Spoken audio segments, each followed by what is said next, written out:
Ready to go racing with Friday night excitement here at Oshwegan Speedway. Glad you could join us here tonight. Want to welcome everyone tuned in live online as well on Facebook and YouTube. My name Greg Kellman, with me Adam Ross here in the tower. And down trackside in just a little bit, we'll hear from Clinton Jeffrey. And we are ready to go with a nice, bright, sunny sky on a Friday night. Tonight's racing action all brought to you by the Rochester KNIGHTHAWKS. Again, all four divisions in action here tonight, including the Instapanels Duel on the Dirt Mini Stock Home Race number 2. Cars ready to roll out onto the speedway, and it looks like the crate sprint car division will make their way out first up tonight. It wouldn't surprise me. It wouldn't surprise me, Greg, if the crate sprints turn faster times right now than the 360 sprints. Starting lineup 4. Heat race number 1, Jerry Hill out of Hagersville. The Bickles Farms, number 49H, starts on the pole to his outside. In the 7X SO08 out of Font Hill, that'll be Stephen Beckett. The Instapanels, number 24A, that's AJ Lewis going third. He's from Stony Creek, and going from fourth in the N-Rim. Car number 88, it's Jesse McDonald. Starting fifth in car number 9C, the Canada Fuels Ride. That will be Brian Nanakoke, and outside of him from Ancaster, the 26X's Terry Baker. Starting in the 7th position in the Lifto Toyota, number 70MM, that'll be Dave McKnight Jr. And going from the 8th spot in the Pride Seeds, number 45, Mountain Bridges Ontario's Nick Sheridan. Starting in the 9th spot out of Six Nations in car number 20, the Oshwegan Speedway Styes Tree Service number 20, that'll be Johnny Miller. And going from the 10th and final starting spot in the DJD Graphics car number 43, that will be Darren Dryden out of Freelton, Ontario. You know, I had a conversation with a team owner in the NASCAR Pinty Series this week, Greg, and he said, I was so impressed with Nick Sheridan when I watched on MAV TV. He says, that young man did an interview and mentioned things in the interview, he says, that a lot of my drivers forget to mention. He says, really impressed with that teenager. Very likable kid, and a lot of talent behind the wheel as well in that Sheridan family, as we have seen over the years. Here we go. Heat race number 1 is underway, and Stephen Beckett grabs the early lead, but here comes the veteran, Jesse McDonald, on the outside. Brian Nanakoke not off to a quick start. He's dropping back. Looks like he's not real comfortable with these slick conditions out there as the drivers slide around trying to get traction. Jesse McDonald to the top of the board with Stephen Beckett now back in second, the pole sitter. Jerry Hill slots back in third. AJ Lewis right now in the 4th spot. The first side-by-side action is Brian Nanakoke and Dave McKnight Jr. back there in the 6th spot. Dave McKnight hops the right rear tire. Brian Nanakoke loses a couple of positions. All of this is for naught as both of those drivers outside of a transfer spot. Brian Nanakoke has it, but we've got trouble. AJ Lewis goes around in turn number 2. He spun out of a qualified position. That'll bring out the yellow, and that'll send AJ Lewis to the tail end of the field. AJ aboard the Instapanels Miska Trailer Factory, number 24A. Had a solid week last Friday night, and now finds himself around up in corner number 2 for the first caution flag of the night. Don't forget 50-50 ticket sales going on right now. Sellers going through the stands in the pink shirts. Flag them down. Get in on tonight's 50-50 draw. The last couple of weeks it's been well over $1,000, so make sure you get in on that. As I mentioned earlier on, the Speed Shop open for business down the concession building. If you're looking for some of that 2019 souvenir apparel, you can stop by the Speed Shop. They've got plenty of shirts, hats, and other trinkets down there for you to pick up. And the Image Factor photography booth, it has moved. It is still in the concession building, but it is now just around the corner when you first walk in the door. If you're looking for a photo of your favorite driver, you can find it down there. And Tiny's Treats open for business. Sorry, no, it's the Ice Mobile. It's always one or the other. The Ice Mobile. Regardless, there's some great ice cream going on behind the announce tower. DJ Darren and I have already consumed our share of ice cream tonight. That would have helped your throat, Adam. Ice cream and beef jerky. Oh. You're an inspiration. A meal of champions right there. With a big bottle of Pepsi. Like that is not a small serving of Pepsi either. That's Darren's. Hi, Pot. This is Kettle.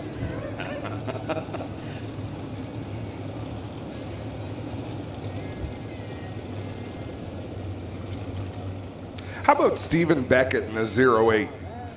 You look up and down that row of race cars, there's some well-funded teams out there. There's some great-looking race cars. I'm not saying Stephen Beckett's car doesn't look great, but it shows its age. It's showing the wear and tear on it, and he's just getting better and better, Greg.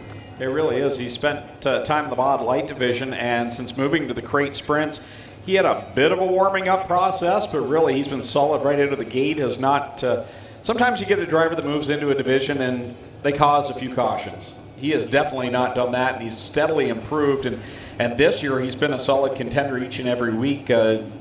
Less of a learning curve and more of learning how to run with the top guys now. As the weeks go on in this division, we're going to have to start tracking who has made every A main. Because by the time we get to the end of the year, I'll bet you that list will be down to maybe 10 or 12 drivers who make every A main all year long. It's a tough field to get into, and even look at week 1 winner Liam Martin. He had to start 18th last week in the feature. That's how much of a struggle he had in the qualifying heats. But then he proved how good he is now. He marched his way all up to second. This racetrack tonight, this is not ideal. I don't think anybody set out and said this is the track we want, but in every division, we're going to see a driver who really shines on this style of racetrack, and it's probably going to be a surprise. Wow, this driver can really handle these conditions. It'll be fun to watch. It's going to be a whole lot of work on the throttle tonight, that's for sure, and a little less on the horsepower. Kind of Canadian Sprint Car Nationals type of surface, what we've drawn to expect. Smooth, dry. Couple of character spots up there in turn 2 at the exit. If you're trying to run up high, there's some spots there in the middle of turn 1. Back to the green flag, single file pass. The restart cone comes Jesse McDonald and gang, and they'll head down into corner number 1 with 2 on the board here in this first of 4 qualifying heats for the Strickland GMC Crate Sprint Car Division. Brian Nancoke to the outside of Terry Baker. He'll take over that 4th position, but Terry back to 5th, the last transfer. He's got Nick Sheridan to his outside now, coming off of turn 4. Sheridan not backing down with these track conditions. He's right there in the thick of it, working around the outside of the 26X. He draws up along, and now will grab the spot momentarily, so put Nick Sheridan now into the top 5 and into a transfer spot. Dave McKnight's keeping quite a bit of momentum as well. Comes into the corner on the cushion, drives down the banking. Might be too little too late as we are 4 laps into this qualifying heat as he pitches it into 1 and 2 hard.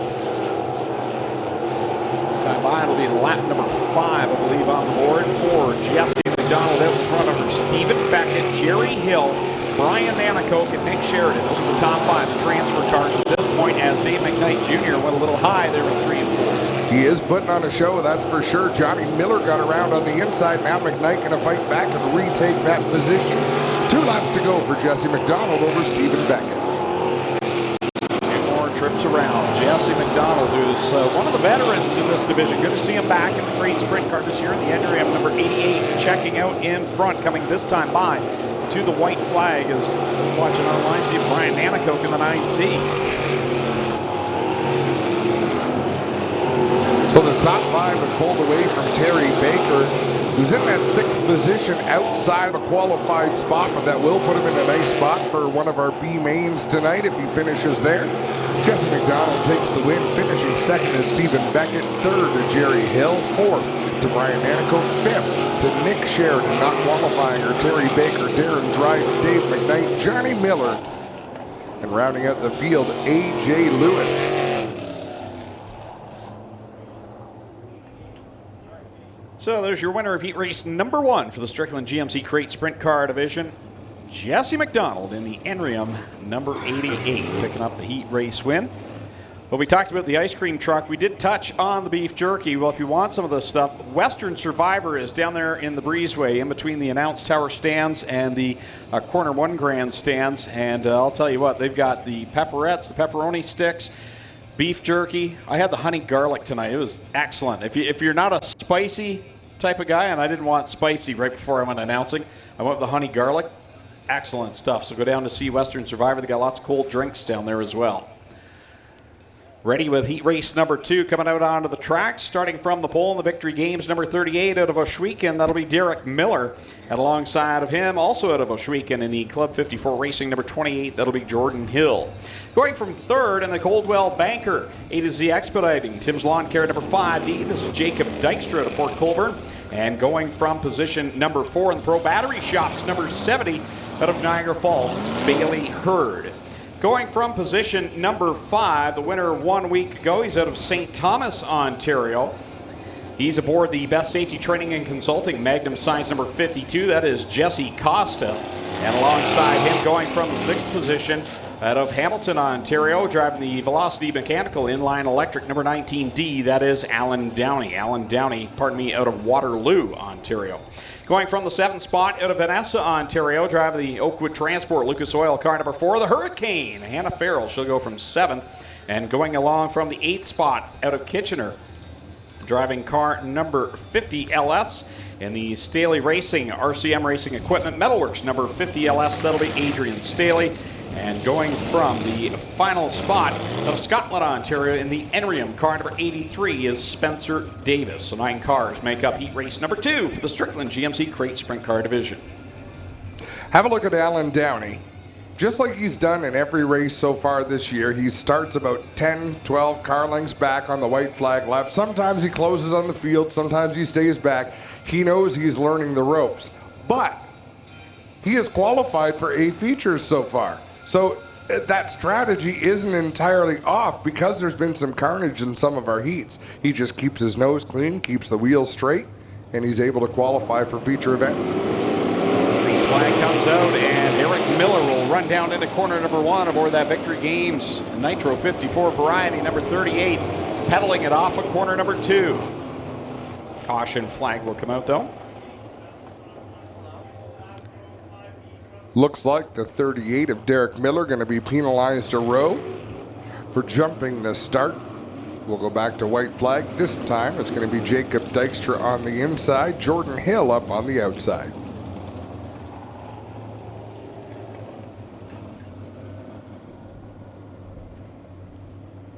Greg, how did you enjoy watching back that MAV TV broadcast this week? I haven't yet. I have Rogers. Evil Rogers does not broadcast MAV TV Canada, so you, the fans, can help my cause and get on the horn to them. Let them know they need to carry MAV TV Canada.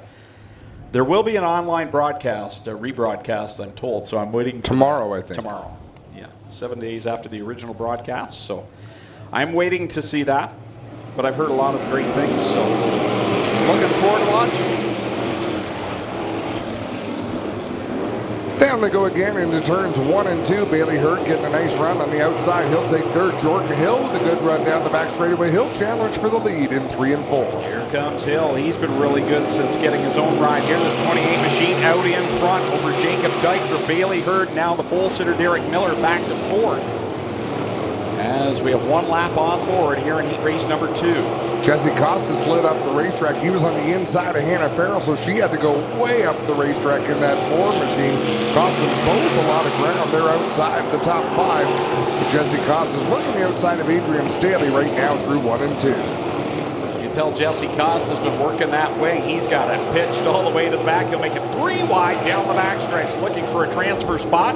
He'll split the C's and find himself in 4th as well inside the transfer area now. Jordan Hill leading over Jacob Dykstra, and here comes Dykstra with a big run off of corner number 2. Hannah Farrell just chopped the nose right off of Staley's car down into turn 1. A bold move, but it's got her now a good run. She worked her way up to the 5th position, which puts her into the dance tonight. Side by side for the lead, Dykstra on the bottom.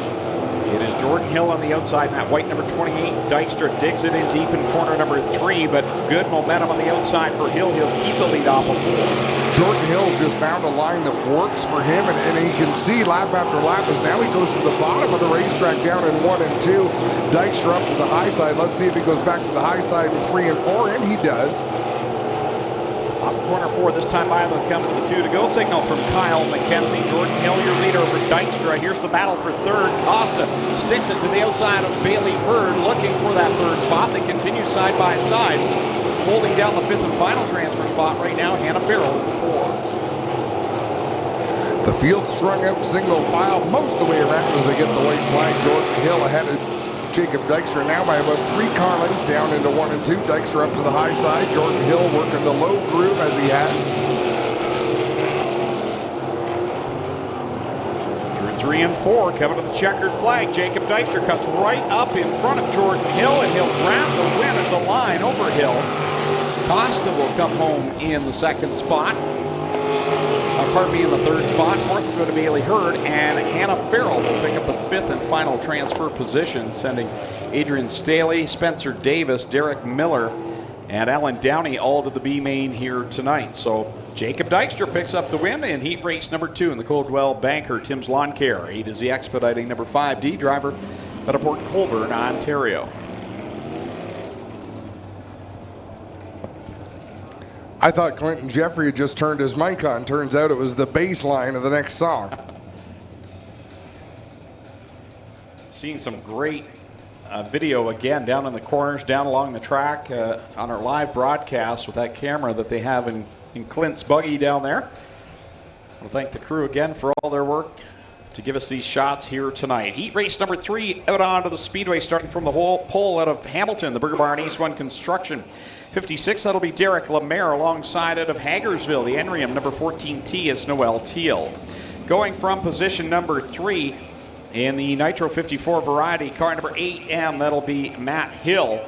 And alongside of him, out of Beachville, driving the 5-star Wilds Printing DeGroot Hill Chevrolet Weatherskin car number 5-star, that is DJ Christie. DJ Christie will roll off from position number 4. Starting in 5th, in car number 3B, he's out of Welland, Ontario. Driving the Riches Drywall and Framing number 3B, that'll be Blaine Barrow. And alongside him, the Hallett Home Improvements car number 51 out of Ancaster is Trevor Young. Starting in the 7th position out of Rockwood, driving car number 74, the Radio Shuttle, Neely Auto number 74 will be Rob Neely. And going from spot number 8 out of Woodstock, the 29W, that'll be Tyler Wood. And going from the 9th and final starting position from Kitchener, the 39 is Shane Stickle. Straight with GMC Crate Sprint Car Heat Race number 3 of 4, ready to take the green flag. Guys, I just want to mention quickly, this is the last of 3 weeks where the rookies have to start at the back. So that puts Teal, even though they drew well, they have to start tail for the first 3 weeks. Next week, they'll get to keep their spots. I was wondering why Noelle Teal was at the back, but it looked like she was to start on the outside of the front row. Wasn't sure if she had elected to go back there, but now that makes sense. The final week of having to start at the tail of the field. Off of corner 4, they work for the first time with Derek Lemaire leading the train. DJ Christie has tucked himself into the second spot. Right behind that, bit of a hornet's nest with the 8M of Matt Hill, Rob Neely in there, the 74, and the 3B of Blaine Barrow. They'll make it 3 wide into 3. Blaine Barrow has a lot of pitch to the top wing on that race car, which should get him some rear bite. By contrast, right behind him, Trevor Young in the 51. That thing is as flat as anyone I've seen out there tonight.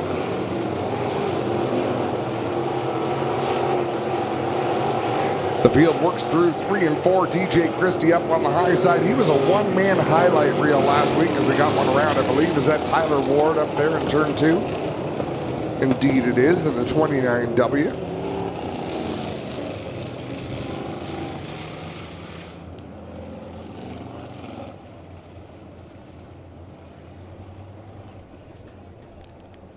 DJ Christie had an eventful top 5 finish last Friday night. I was talking to his father over at the Speedway on Saturday. He said he couldn't believe the damaged parts on the car just from where DJ was running on the track, but he refused to lift, Greg. A noble attribute from a sprint car driver. DJ Christie just continues to impress. He's one of those guys that shows no fear, at least no visible signs that he has any fear out there, and he makes some of those moves. He's very comparable to like a Mac DeMann type of driver that's just all out all the time and isn't afraid to do what he needs to. That should serve him well as long as Dad and the rest of the crew are willing to fix the things that go wrong on the car, and they've got a good crew behind him. Green flag in hand from Kyle McKenzie. The left-handed flagman waves that green flag. We're back to action here in heat race number 3 for the Great Sprints. Lemaire works on the outside of DJ Christie. Now down the backstretch, Lemaire gets the lead back into corner number 3. He'll work it through 3 and 4, and coming across the stripe, the Burr Barn Ace 1 Construction 56 will lead at lap number 3 with 5 to go. Trevor Young up into that 5th spot, giving a real nice drive to that car. Just watching him in comparison to the 2 cars ahead of him and how the line he's choosing to run, I think he's got about the best line out there of that trio. Makes up some ground through 3 and 4. Where's that coming from? Hearing that reverb.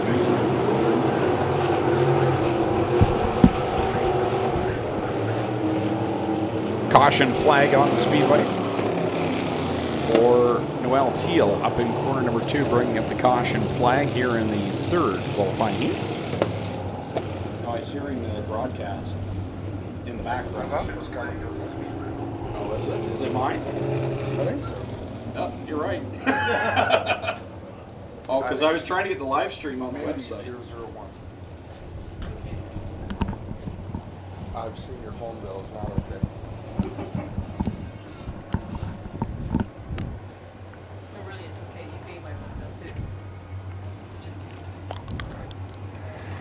Clinton Jeffrey grabbing what looks to be a big bottle of water from behind the wall.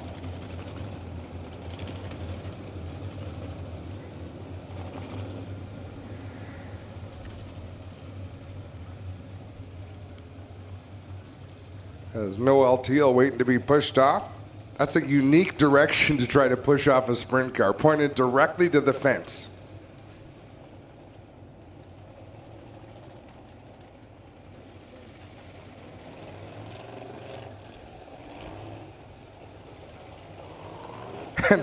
And the push truck is spinning its tires. That is fabulous.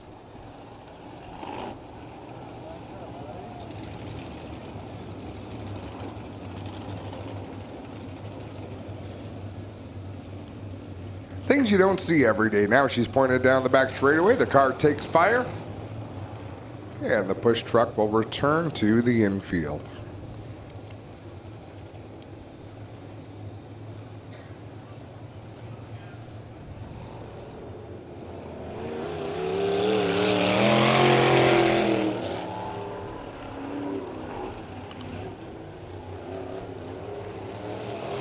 Even under caution, listening to Noel Teal work the throttle through the turn, trying to keep that car pointed straight. These drivers have their work cut out for them here tonight, so the top 5 are going to transfer into this heat. 4 laps are complete. Derek Lemaire in the 56, DJ Christie in the 5, Rob Neely in the 74, Blaine Barrow in the 3B, and the 51 of Trevor Young. That is your top 5. Everybody behind them is on the outside looking in. That includes Matt Hill, Shane Stickle in the 39, and then Tyler Ward and Noel Teal as we're back under green, working through 1 and 2 down the back straightaway. DJ Christie with a big run down the back stretch.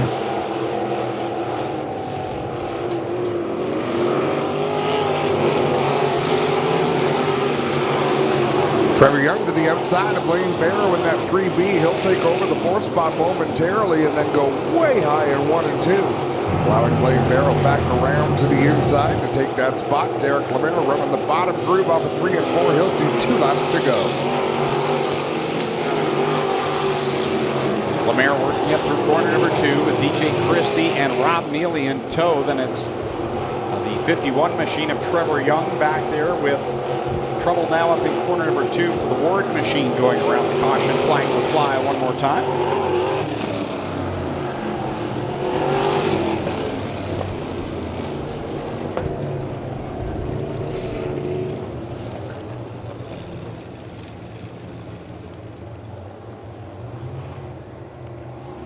Turn 2 seems to be a trouble spot tonight. Drivers having a hard time getting the power down there between 1 and 2.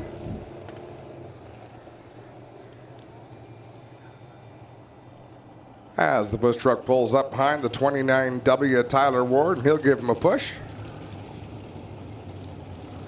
Car fires up immediately. Ward spins it around, and we should be good to go back to racing this time around.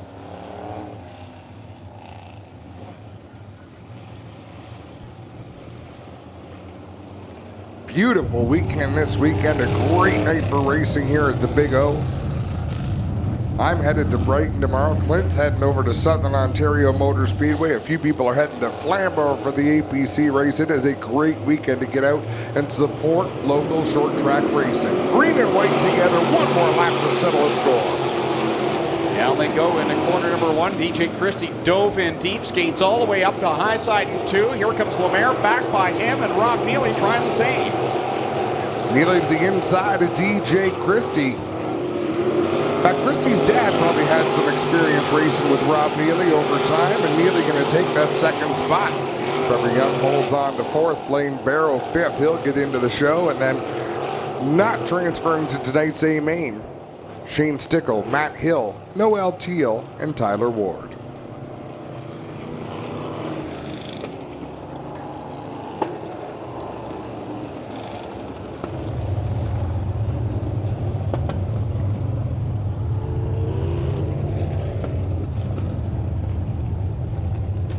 One more heat of Great Spence rolling onto the racetrack now. Here's how they're going to line up.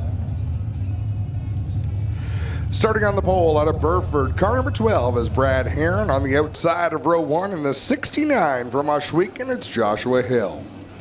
Row 2 on the inside from Binbrook, the 29 is Liam Martin. Alongside him from Brantford, the 49L is Lucas Smith.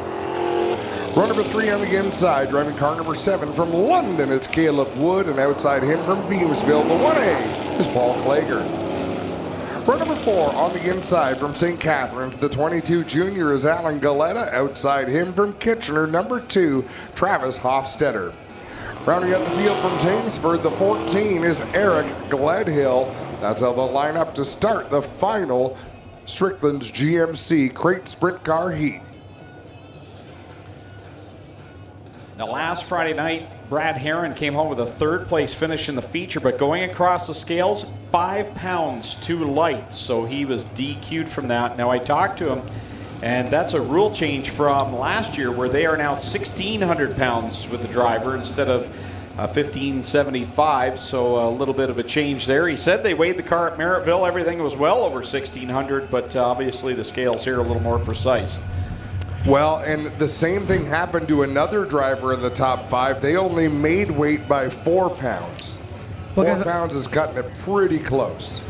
2 things. We added 25 extra pounds to encourage the drivers to put the safety bars in to prevent the cages from collapsing. And the other thing is, this is why we go by track scale pounds. It says must be 1,600 TSP, meaning the track scale pounds, doesn't matter what it weighed at home or what it weighed at the other track, must weigh at our track scale pounds, guys. And that rule goes back in racing at every racetrack. That's always been the thing. You know, no 2 sets of scales, particularly racetrack tech scales, weigh the same. Brad Heron made contact there with Liam Martin coming off the corner number 2. Just a bit too much momentum that he keeps tabs on Martin, who's got the lead, but now he'll have to try and fend off the 49L of Lucas Smith. Everybody checking up, going into the corners, gingerly entering the turns here. A different type of racetrack than we've seen the first couple events here. 2019 as they race down the front stretch. Liam Martin, though, might be different racetrack, but same characters at the front of the field. Off of corner 2 they go. Liam Martin works it down the back stretch. Again, having a win on night number 1 and a runner-up spot the hard way last week, coming from 18th to the 2nd spot. Has him the point lead early on here in the season. Challenge for the 5th position. Caleb Wood has been working the outside of Hill in that 69. He's going to take the spot for now. They'll try to pull away with that last transfer position.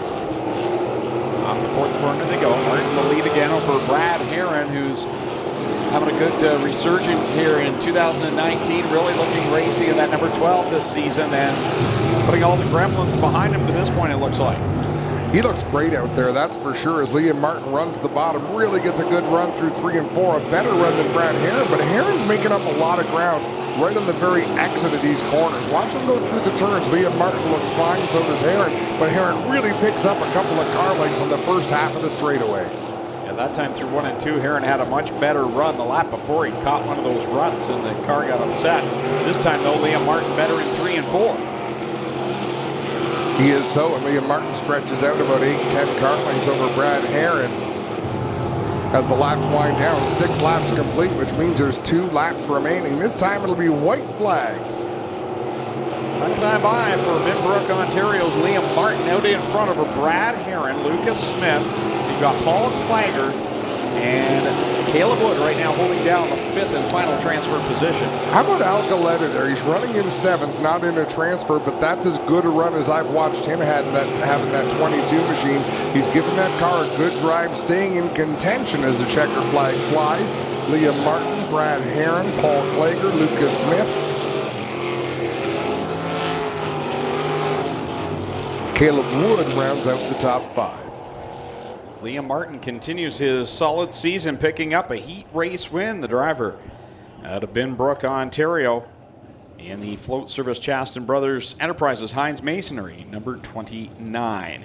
And further on in the conversation I had with Brad Herron, I talked to him, and he wasn't upset at all. He says, I get it. It's only 5 pounds, and you think, oh, come on, but he said, that's where the rules are at. If we're 5 pounds over, then, the next guy's going to want 6. So Brad had a good attitude about it and comes out with a good second place run here this afternoon. Said he bolted on an extra, I think it was like 30 pounds weight, just to be sure this week.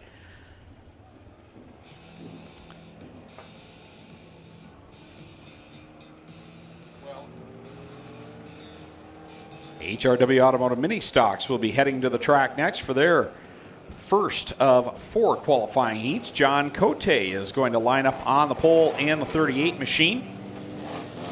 Alongside him, and the number 10 car out of Simcoe, that'll be Zach Buchwald. Zach Buchwald in the 10 will go from second. Jeff Ilslager is back in the Springer Meets number 11. Good to see him returning to the track out of Linden, Ontario, the 11E. And going from 4th out of Stratford in car number 54, that'll be Christopher French.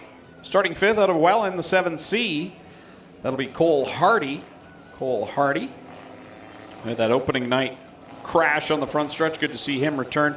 And Bobby Tolton on the outside of the Amsoil number 13 out of Rockwood goes from 6th. Going 7th, it'll be Tim Newell. While 8th will be Cody Somerville out of Caledonia. 9th, Trevor Want in the 19T. And going from 10th, Dave Goodacre in number 05. Oh boy. Big crash up there in corner number 2 as Christopher French goes up and around.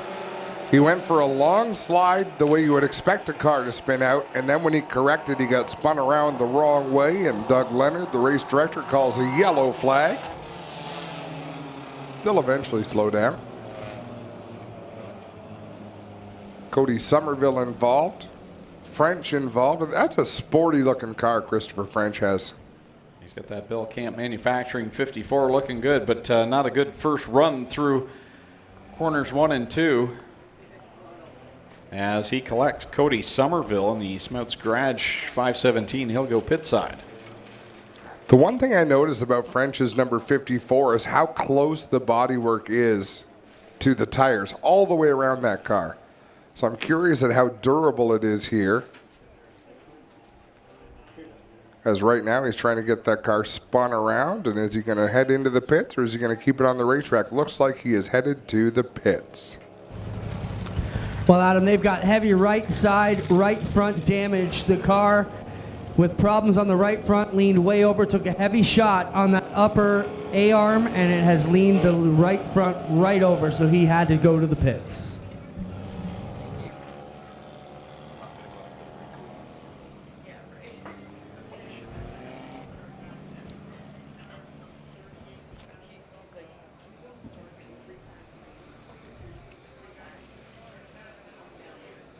Greg, Gary Calling, the voice of Flamborough Speedway, and my lovely wife, the voice of 63 Loris Avenue, are up here in the tower making fun of me.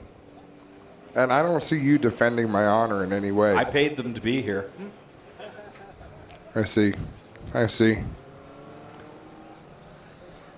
Did you use the money that I had to bribe you with last week to do my job for me? Money well spent. It's extra sweet because in a way you paid for it yourself. That's just I understand. I understand. I would expect it no other way.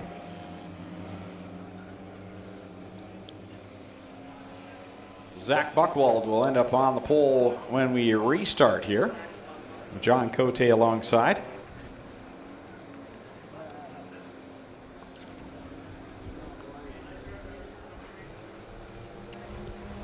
So even though the scoreboard says 8 laps complete, I'm pretty sure no laps are complete because we're only going 6 laps in these qualifiers for the HRW Automotive Mini Stocks. Here comes Bobby Tolton in that Amsoil number 13, shoots out of a rocket. Now he's around the outside of Cote, and he'll grab the lead heading down the backstretch. That car giving all sorts of bumps and bounces through 1 and 2. It's like that. It puts out all sorts of speed, but it's all over the racetrack. Right now, it's pretty quick. Wow, as Cote just about spun it off of 4. So out in front, Tolton, then it's Buchwald, and here comes Cole Hardy with a head of steam, and I thought Buchwald was going to close the door, but they drop along side by side. A slow motion. Buchwald came down about 6 lanes there, and there was no question where he was headed. You could almost see Cole Hardy turning that car to the left. He had to pinch it off and scrub off some speed to avoid contact there. Really great having Cole Hardy here. He's been to all 3 events here in 2019, and looks like he's making Ohsweken Speedway his Friday night home. And great to have him. Always great to have a nice-looking race car and a quality race car at the track, and he's a good quality supporter of racing as well. He was pretty upset opening night when that crash happened on the front straightaway, showing his emotion behind the wheel. I don't think he's probably really thrilled with Buchwald right now either, as Buchwald executed a bit of a hatchet slide job on him down there in turn 1 and cost Hardy some momentum, and now it's costing him an additional spot. Bobby Tolton out in front. A sizable advantage right now for Buchwald. And now Tim Newell up to the 3rd spot as Cole Hardy draws up alongside him. Contact, as this time it was Newell coming down into Hardy. And I think you almost could see Hardy. I'm not doing it again. Nope. He should have done it again, taking the evasive action, because now he is deep in this field. One more time around for Bobby Tolton as he sails it into corner number 2. Sizable lead over Zach Buchwald. Tim Newell trying to get a run on Buchwald as they work it off of corner 2. And now Trevor Want gets into Jeff Ilslinger, coming off at 2 and still into each other. I was going to say gets into him and they stay into each other. What a break for Cole Hardy. That gives him all the spots back that he lost. He made 1 pass on his own, the 2 driving through the infield.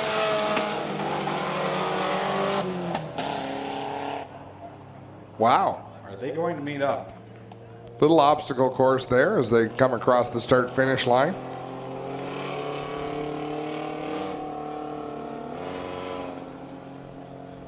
Bobby Tolton walks away with that one in heat race number 1, ready to go with their 2nd qualifying heat of the night for the HRW Automotive Mini Stock, starting from the pole. It's the Wall of Famer, the pinball Mike Giberson, aboard car number 11 out of Caledonia. Alongside him in the Burger Barn, East 1 Construction number 360 is Kevin Thorne from Caledonia. Going from position number 3 from Dundas and the Cal Tire number 69, that'll be Rob Twitchett.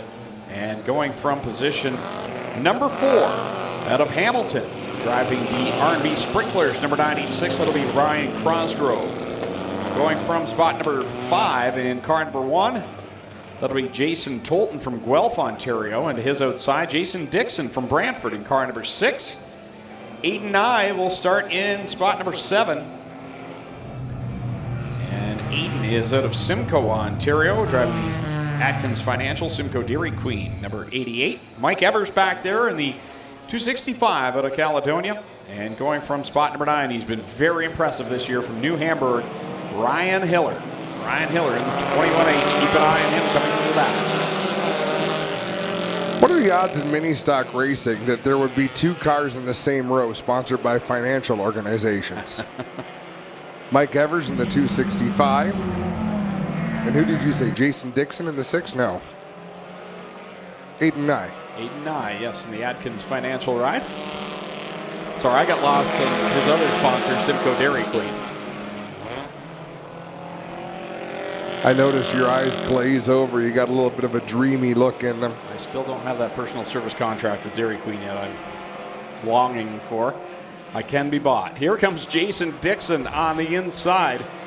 Brian Crosgrove and Kevin Thorne making it 3 wide for the top spot. Ryan Hiller right behind them is Tolton, and the 1 machine goes for a long slide out of turn number 4. He gathers that car back up, but he loses a lot of ground. Still 3 wide out in front. Kevin Thorne working the high side in that number 360. Jason Dixon second spot on the inside, and they've shuffled Brian Crosgrove back to third and shut the door on him. Hiller in the 21H also a part of the equation there. So is Rob Twitchett in the blue 69 as they look for racing room off of turn number 2. Hiller and Twitchett fighting for the same spot of clay there. They had to both lift to avoid a big problem. That allows Mike Evers to close up. He'll look to the outside in the 265. Had a chance to watch Mike Evers do some preseason training. He sent us his training video and all that he's been doing. And I think he put us to shame. I don't know if you had a chance to watch that, Adam, or not, but I felt pretty bad when I saw Mike Evers. I'm not sure exactly how old he is, but definitely young at heart in that 265. Well, I can tell you that his number is not his age. No. He is not that old. For those of you scoring at home. It's our combined IQ. I doubt it. Is there a decimal in that number I didn't see? Jason Dixon driving off of quarter number 4, and he'll take the win in heat race number 2 over Kevin Thorne. And Ryan Hiller all the way from the back comes up to third. Brian Crosgrove holds on to fourth, and Rob Twitchett will come home fifth, and looks like he might be a little upset with Ryan Hiller up there on the high side of 2. Well, that's the time you've got to go and say, hey, that wasn't cool. By the time you get in the pits, you sort of want to settle that down. They don't like seeing that sort of action in the pits. So you got to get it done between the checkered flag and turn 2.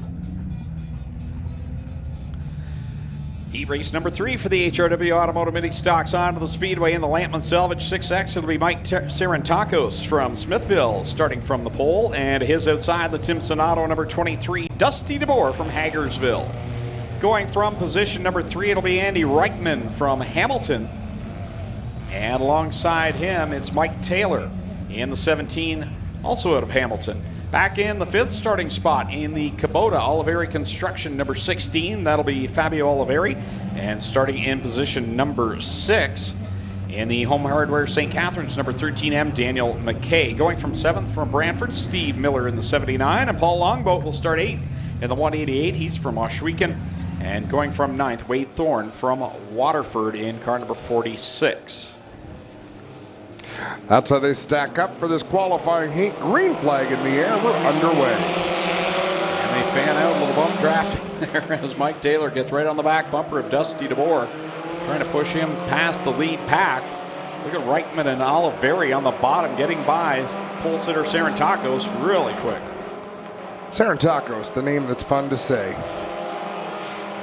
And Reichman goes around. Oh, solid 2 hits taken there by Andy Reichman. And that will bring out the caution flag as Paul Longo piled in there up in corner number 4. Yeah, he got it from both directions. Longboat moving around inside that race car, and I'm not sure what he's after there. Might be in some discomfort. Andy Reichman puts that car in reverse, backs away from the scene. Don't back into the safety truck. Or the e-bike. I got in trouble for calling the e-bike a moped. I didn't know there was a pecking order. Well, guys, you'll get to see a flat right front of the Reichman 93. The right side doors all punched in on that machine as well, but that's cosmetic. The big problem he's got is that flat right front, and if there's geometry problems in the front end of this one. We work over here and look at Bone Longboat in the 188. He's got the rad knocked out of his car and the all kinds of fluid here on the ground. Looks like the right front is seized up, so Longboat going to need a hook here as the rad dropping its fluid all over turn number 4 on the bottom. And watching the replay that Dave Steyer's got, the shot that Dave Steyer's got, watch Longboat move around inside that race car on impact, Greg. We're going to watch this incident again. Reichman goes around, just gets clipped at the last second by Thorne, and then you watch Longboat come along,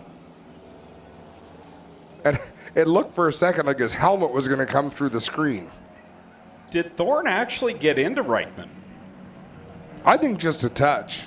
I thought there was a bit of a gap there, and it looked just as though the car turned around, and just the way it snagged the clay. We'll have another look. I could be wrong here, but watch Reichman. Yeah, maybe just a Just enough to send him into longboat with a big head of steam. So nonetheless, there's a little bit of moisture on the inside of corner number 4 now for the guys to hook up on, guys and gals. Fabio Oliveri out in front in the 16, DeBoer in the 23, Thorne in the 46, Sarantakos in the 6X. Greg's going to keep watching this until he thinks he's right. Look at the speed. Show it one more time, please. Don't look at Wade Thorne. Look at the speed of Reichman's car as it is spinning. Look at how it's rotating. Spin, watch spin, the wheel spin. dig in. No, right there, it hits that rut. No, don't watch the wheel dig in. I told you what to watch, Greg Calvin. I don't listen to you. Why would I listen to you? Because you would. Oh, here we go again. What am I supposed to watch? Watch the rotation of the car, how quickly it's spinning. Yep. He's even doing the slow motion for us. He doesn't hit him. He does not hit him. He hits him. He does not hit him. What do you think? What do you think caused the car right to front? The rim bend in this patch. You think he's doing a triple axle? Come on. You might be right, but you're still an idiot. The comeback of a poor loser.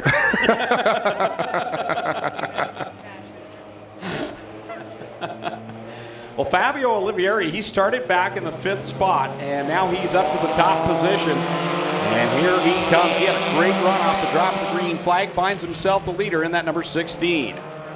Sarantako's way up to the outside. He has taken the long way. Let's see if it pays off on the backstretch. I'm not sure it's going to, as Mackey pulls up in front of him, and Sarantakos has to check up. Wade Thorne has done a lot of good work as well. He started tail in this qualifying heat, and he battles for second with Dusty DeBoer down in corner number 1. That black and yellow 46 to the inside of the blue 23 of Dusty DeBoer. Pretty impressive after the contact he had with Reichman.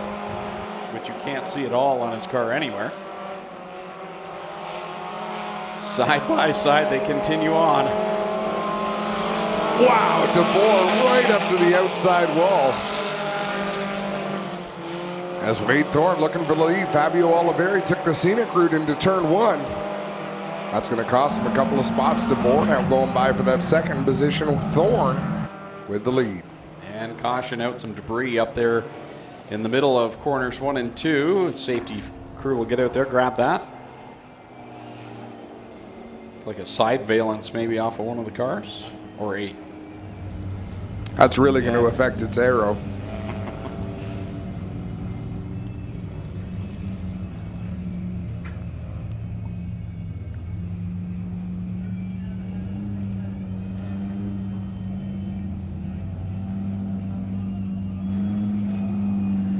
I just got tagged in a comment, so this may have gone. This may have gone online. Well, we showed the replay 17 times, so people could form an opinion of it. Dan Kidd says, "Good call, Greg Kelman." Well, Thanks, Dan. Checks in the mail. mark this on your calendar. Fabio Oliveri leads him down the backstretch with Wade Thorne there in second. Dusty DeBoer remains in the 3rd spot. Then you've got Steve Miller, Mike Taylor, and Mike Sarantakos, the original pole sitter, back there trailing this one.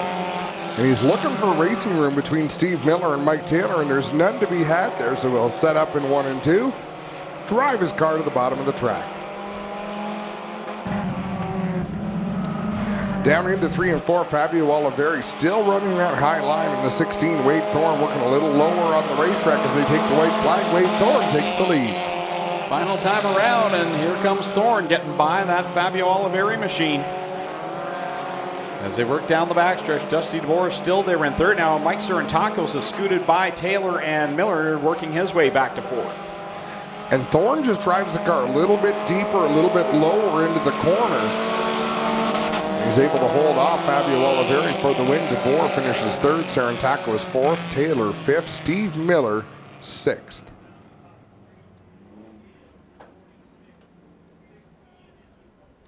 Fourth and final qualifying heat on its way out for the HRW Automotive Mini Stocks. Starting from the pole in the Eccles Auto Service, number 19 from Ancaster, Kyle Wirt.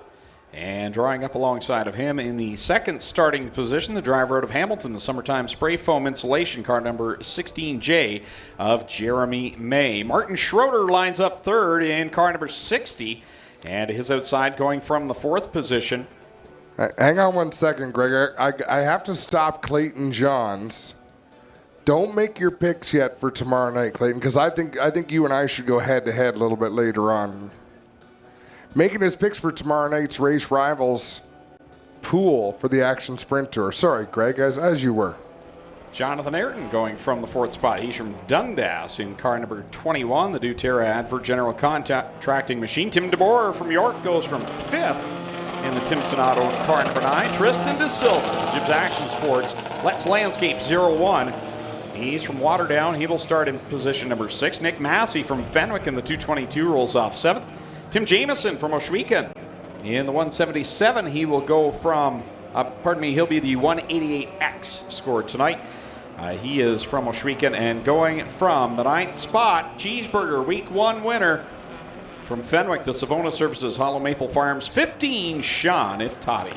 2 podium finishes for Sean Iftati this season. Things have been going his way. He's got his work cut out for him tonight coming from the back of the field, but the green flag flies. This heat race is underway.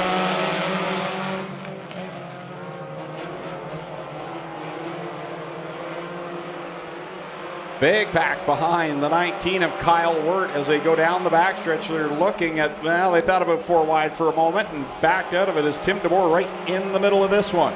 Yeah, DeBoer's found a nice line there to run. Nobody else seems to be in it. Worked out well for him there through 3 and 4. Just a little bit up the track where there's some banking, but not all the way to the high side. And he's able to get that 9 machine wound up.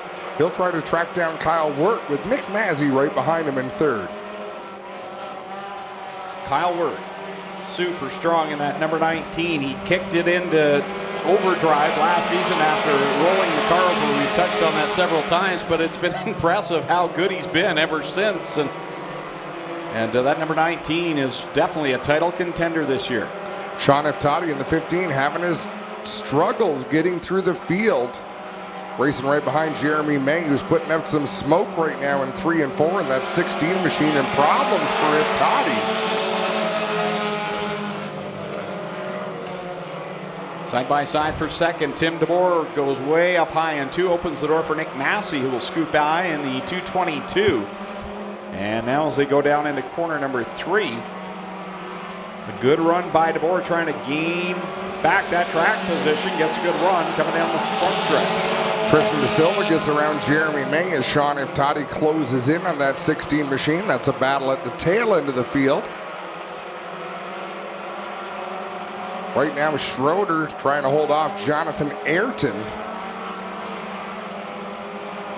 One more time around for Kyle Wirt in the Eccles Auto Service, number 19, as he sails it down into corner number 1. Nick Massey closing the gap just a little bit, but Tim DeBoer gets a good run, looks out to the outside of the 222.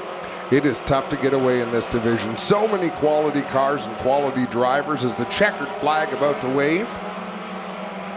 This win's going to go to Kyle Wirt, holding on to second. Barely Nick Massey over DeBoer, Schroeder, Ayrton, Jamieson, and De Silva.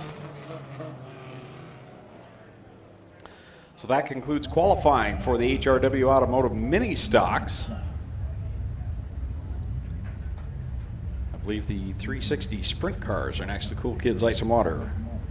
Corpac Merchandising 360 sprint cars ready to roll out onto the speedway with their first of 3 qualifying heats on the night. Starting from the pole out of Brantford in the CarQuest Auto Parts Brown Auto Service car number 10 downtown. Mitch Brown lining up second from Beamsville. Driving the Parts Source J&E Recovery, Julie Swayze Remax number 88H. This will be Josh Hansen, rookie driver, again out of Beamsville. Going from third from Caister Center, the Burger Barn East One Construction Mobile One, car number 13, Corey Turner. Corey Turner from Caister Center goes from third.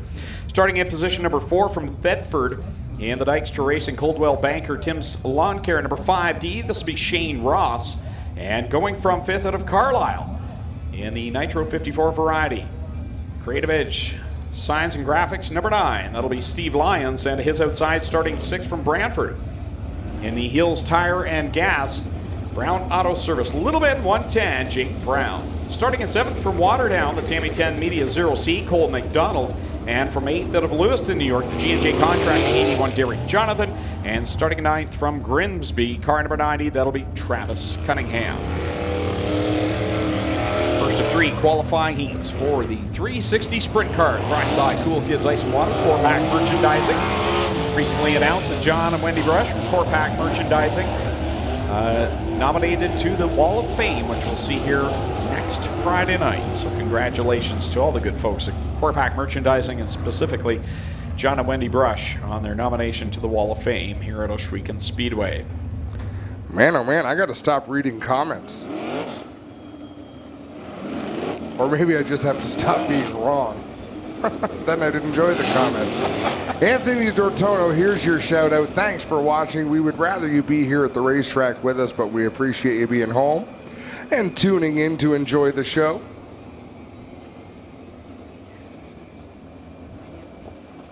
I see your cohort in crime tomorrow night tuned in, Nicole Klinstber, voice of the Brighton Speedway. Is that how you say that? Klinstber? Nicole. Yeah, Klinstber. The Nicole part was like, Hey, I got to specify with you, bud. I'm up on the chip now. Got me wound up, off my game. Coming to the green flag, Kyle McKenzie will send this field off down the front stretch, and they race into corner 1. Josh Hansen and Mitch Brown going at it. Hansen way out to the outside, loses a couple spots, but he'll gather them all back up in the backstretch. He made the backstretch awfully long, going as high as he did, and he took advantage, power down all the way up to the 2nd spot, right behind Mitch Brown. Downtown Mitch Brown, good to see him back here in 2019, full-time at the CarQuest Auto Parts. Brown Auto Service, number 10, as he scoots down the backstretch, trying to get away from Josh Hansen.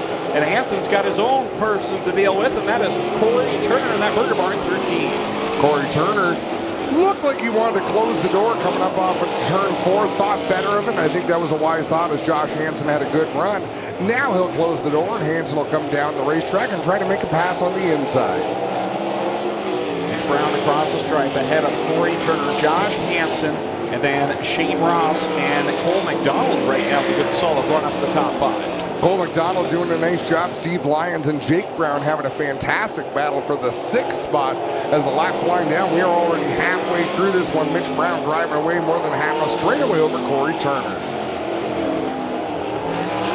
Mitch Brown getting it hooked up down the backstretch, pulling away from Corey Turner now, nearly a straightaway advantage over the car number 13. Then right behind him, you've got a fight about to ensue as it's Shane Ross working and looking low on Josh Hansen. Hansen tucks down low in corner number 1. Shane Ross right there in his tire tracks. This type of a racetrack for a 360 sprint car, Greg, this is not where you need nerves of steel to go out there and be successful. It's where you need a really great feel for that throttle and the bite that your rear tires are getting. So this is where the driver with the biggest motor isn't going to be the automatic favorite. If you can work the pedals on this type of racetrack, you can be strong. Now we know the guy with probably the most potent motor, Dylan Westbrook, he's pretty good with the pedals too. We're going to see that coming up in his qualifying heat. But nonetheless, this is a guy that is always good on this type of track. So the downtown Mitch Brown out of Brantford, Ontario, works it through 3 off of corner 4, and he will see the checkered flag.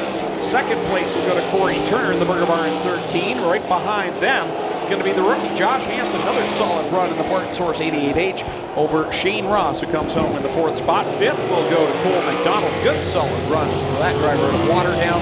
6th will go to the 9 of Steve Lyons. 7th will be Jake Brown. 8th will be Travis Cunningham. And 9th will be Derek Jonathan. So, the driver of the CarQuest Auto Parts, Brown Auto Service, car number 10, downtown Mitch Brown, picks up the win in heat race number 1.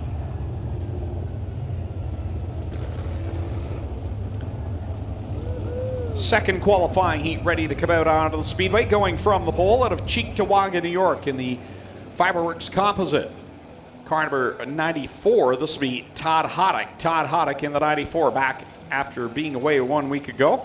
Starting on the outside, the Charlie B. Honey, Pius Spring and Alignment, number 11, Jamie Turner from Caister Center, and car number 11 will go from 2nd. Starting in position number 3 in the Case IH Rochester Nighthawks, Ohsweken Speedway, car number 1, Holly Porter. And starting in spot number 4 out of Ohsweken, driving the Nitro 54 variety, Ackland Insurance number 15, that'll be Dan Nanakoke. Going from the 5th spot out of Charing Cross, Ontario, in the ERW Contracting, car number 9B, that'll be Scott Burke. And going from position number 6, he's 2 for 2 in 2019 in the Original Traders Energy Sovereign Fusion, car number 47X, D-Dubs, Dylan Westbrook. Starting in position number 7 from Mississauga, Ontario, driving the Ackland Insurance Town Line Variety Ripshot, car number 17X. He's the highlight man, Mac DeMann. And going alongside him from the 8th position, he's a 2-time champion out of Fenwick, Ontario, driving the Gibbons Contracting, car number 14H, the Red Rocket. That is Jim Hoopinen. And going from our 9th and final position out of Caister Center in the Bodyline Auto Recyclers, car number 46, rookie driver Kevin Pauls. Kevin Pauls in the 46.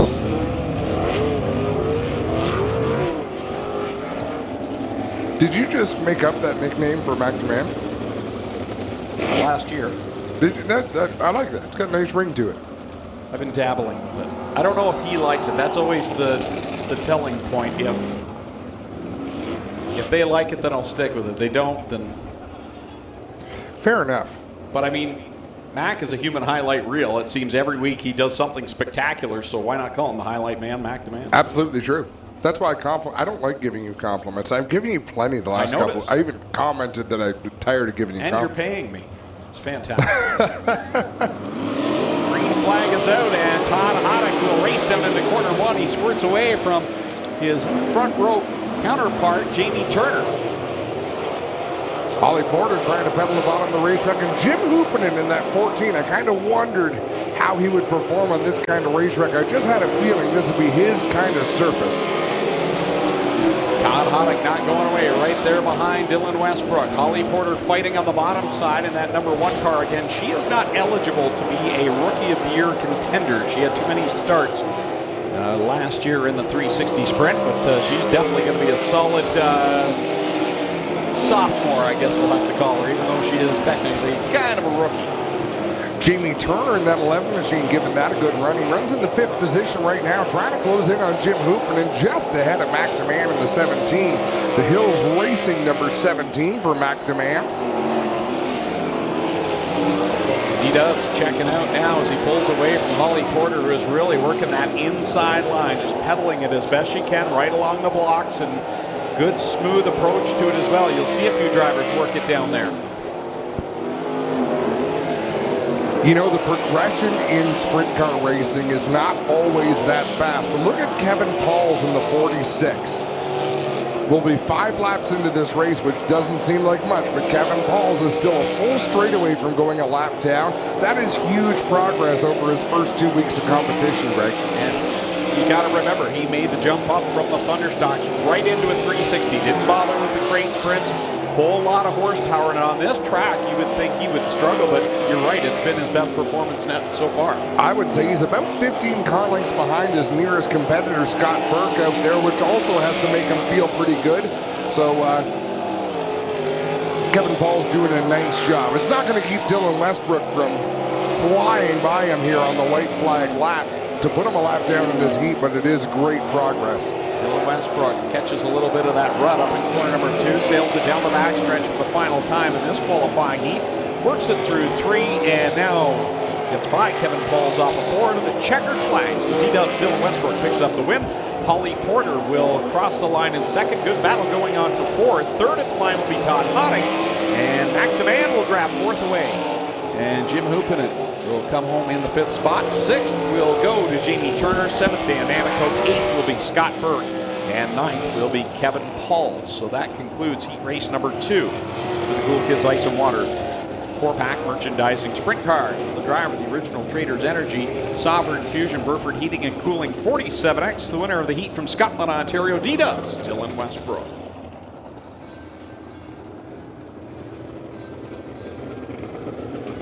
Heat race number 3 about to work its way out of the speedway, starting from the pole. Out of Caledonia, the Burywire and Ace 1 Construction, Aiken Motors, car number 55, Mikey Bobby, Mike Thorne. Going from position number 2, the driver out of Port Colborne, Ontario.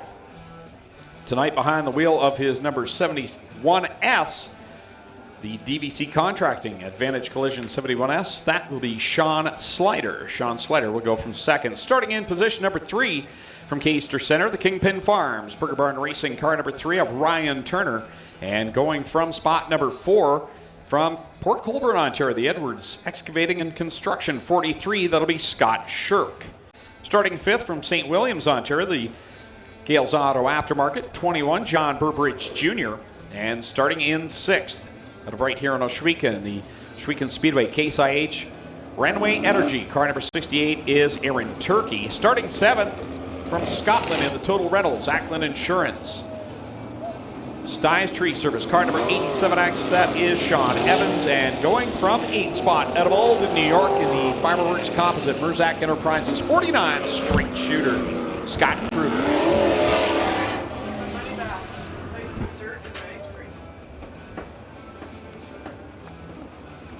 Mikey Bobby and Sean Slider line up on the front row for this one.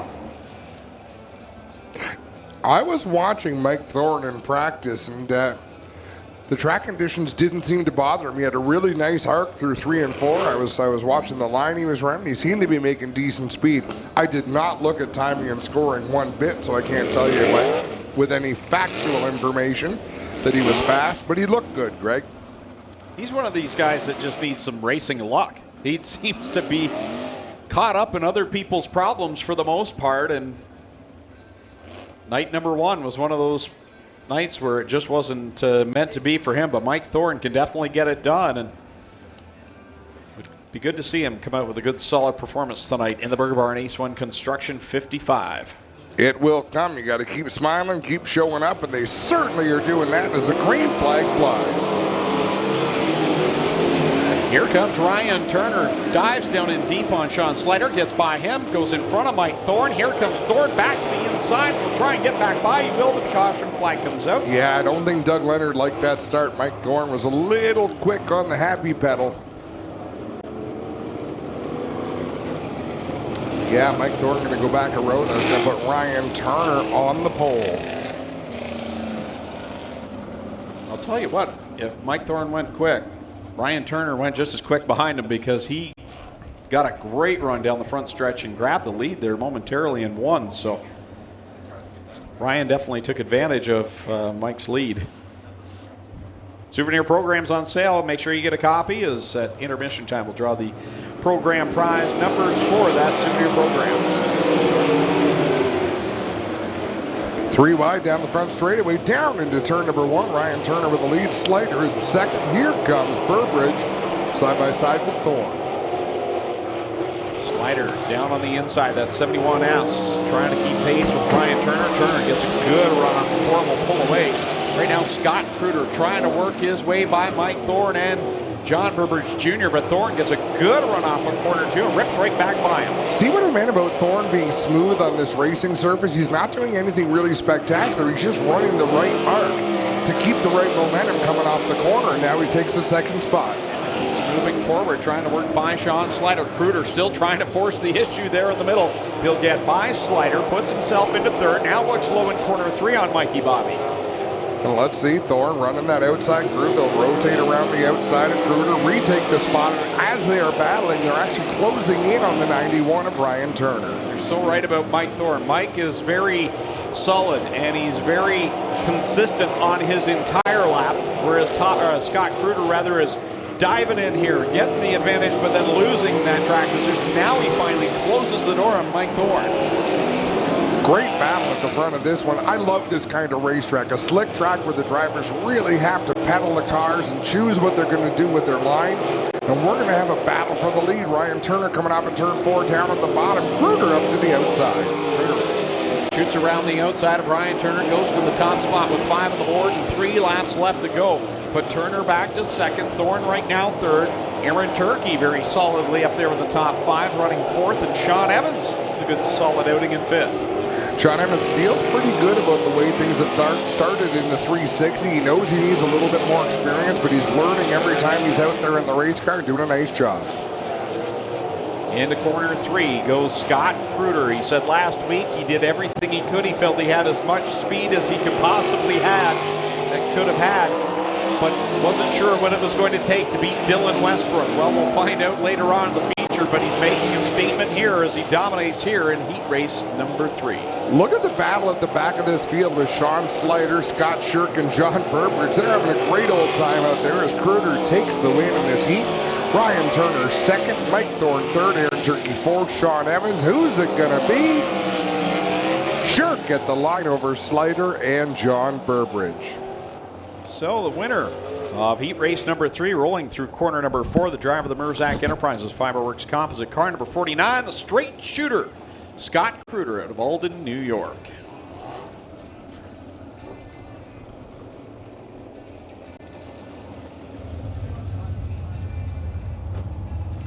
Middleport Mechanical Thunderstock Division ready to go with their first qualifying heat of the night. There will be 3 in total this evening.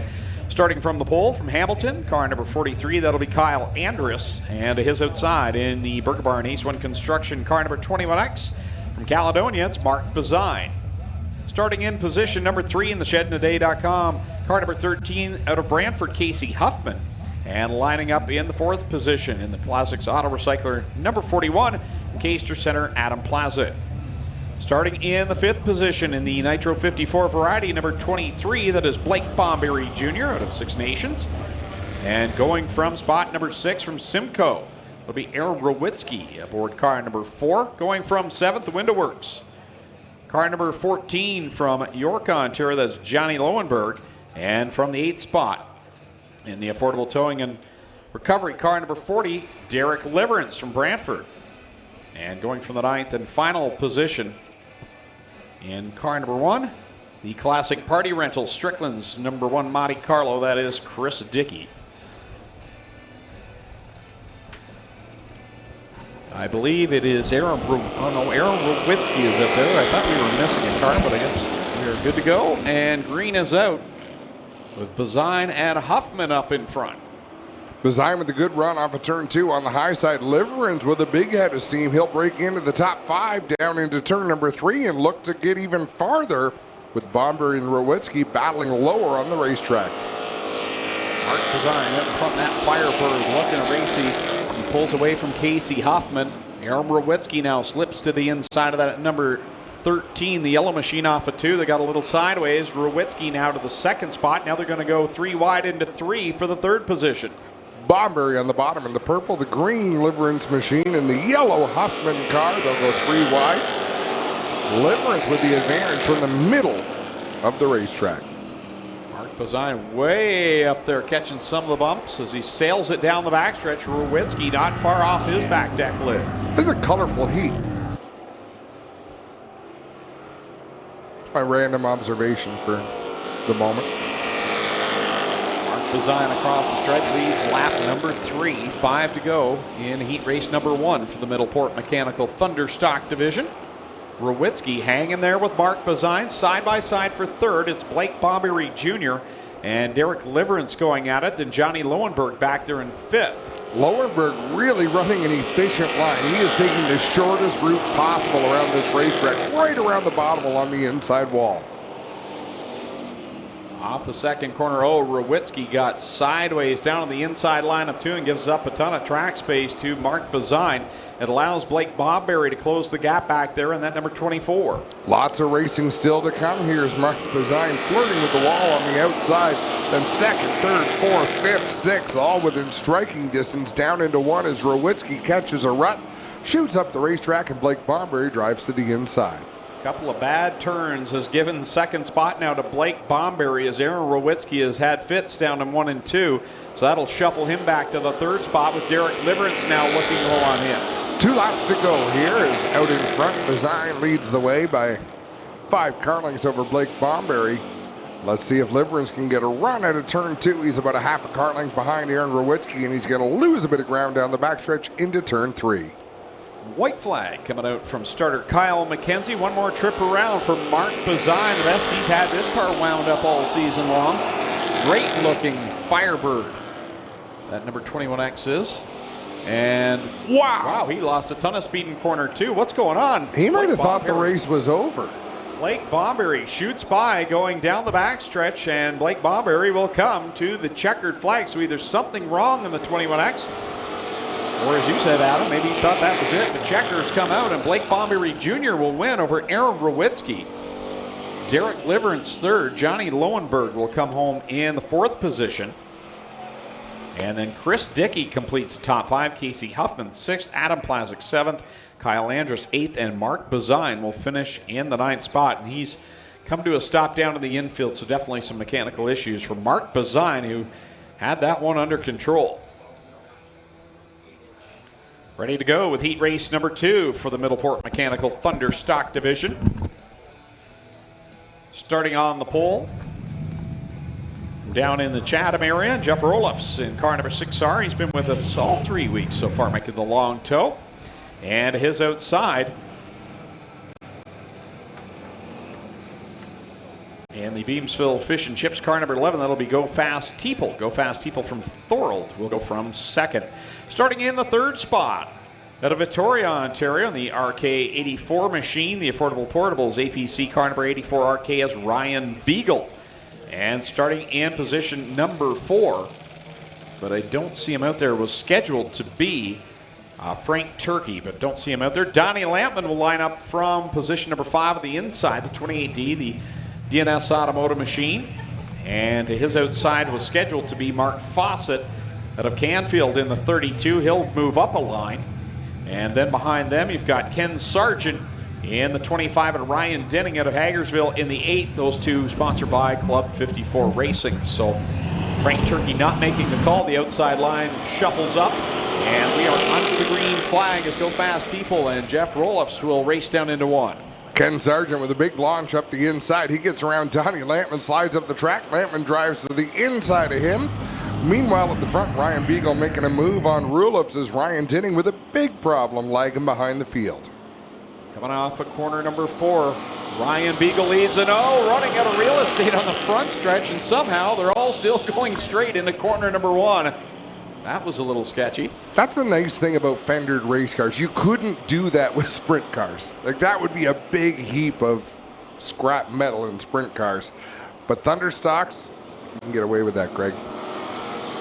Across the stripe, completing lap number 2. 6 to go on the board for the Middleport Mechanical Thunder Stock Division in their 2nd of 3 qualifying heats. Beagle leads over Teeple. Sargent coming up from the back row. Ken Sargent in the 25. He's up to 3rd. Mark Fawcett right now running 4th. Donnie Lampman 5th. This is entirely a Ryan Beagle racetrack. Slick, not a lot of grip, tough to hook up to with the throttle. This is a track that Ryan Beagle excels at as Kenny Sargent has a big push going into turn number 1. That worked out badly for Go Fast Teeple. He'll lose a spot. Big break for Fawcett in the 32. Coming to the cross flags, Ryan Beagle leads in that APC. Car number 84 across the stripe. Ken Sargent 2nd. Mark Fawcett in position number 3. Then it's the 11 to Go Fast Teeple. Donnie Lampman, Jeff Roloffs all right there. Ryan Denning off the pace. Very uncharacteristic for the driver of the 8. Yeah, something went really wrong there right at the start. I almost wonder if he broke a rear drive axle or something that's not driving properly, because it kicked right sideways on him. It hasn't been a problem since. Now, he wouldn't be that fast if he'd broken that. Don't know. Well, Ryan Beagle will sail it off of corner number 4, coming this time by to the 2 to go signal from Kyle McKenzie. And really running a nice smooth line out there is Ryan Beagle in that RK84. We've seen a car in every division tonight find that line. It's the highest line you can run in 1 and 2 without getting into the rough stuff. Then you go into 3 and 4, you run a little bit higher on the racetrack. But look, watch the 84 for an entire lap and see how many bumps he hit. Goes down into 1, really runs a lower line than what I saw the last couple of laps. Very smooth there, sails it down the back stretch. Goes to the outside of the bumps into turn 3. So there is a smooth line around the racetrack. Ryan Beagle found it. Checkers in the air. He'll take the win over Kenny Sargent, Fawcett, Go Fast, Teeple, Lampman, and Roloffs. Ryan Beagle out of Victoria picks up the win in the RK84, the APC Auto Parts Center's machine. As we get ready for our next qualifying heat, plenty of folks tuning in online. We got Rhonda Ruitsky-Schaefer sitting in my boat on the Trent River watching the racing. Life is good. Yes, it is, Rhonda. Brandy Skinner in North Carolina.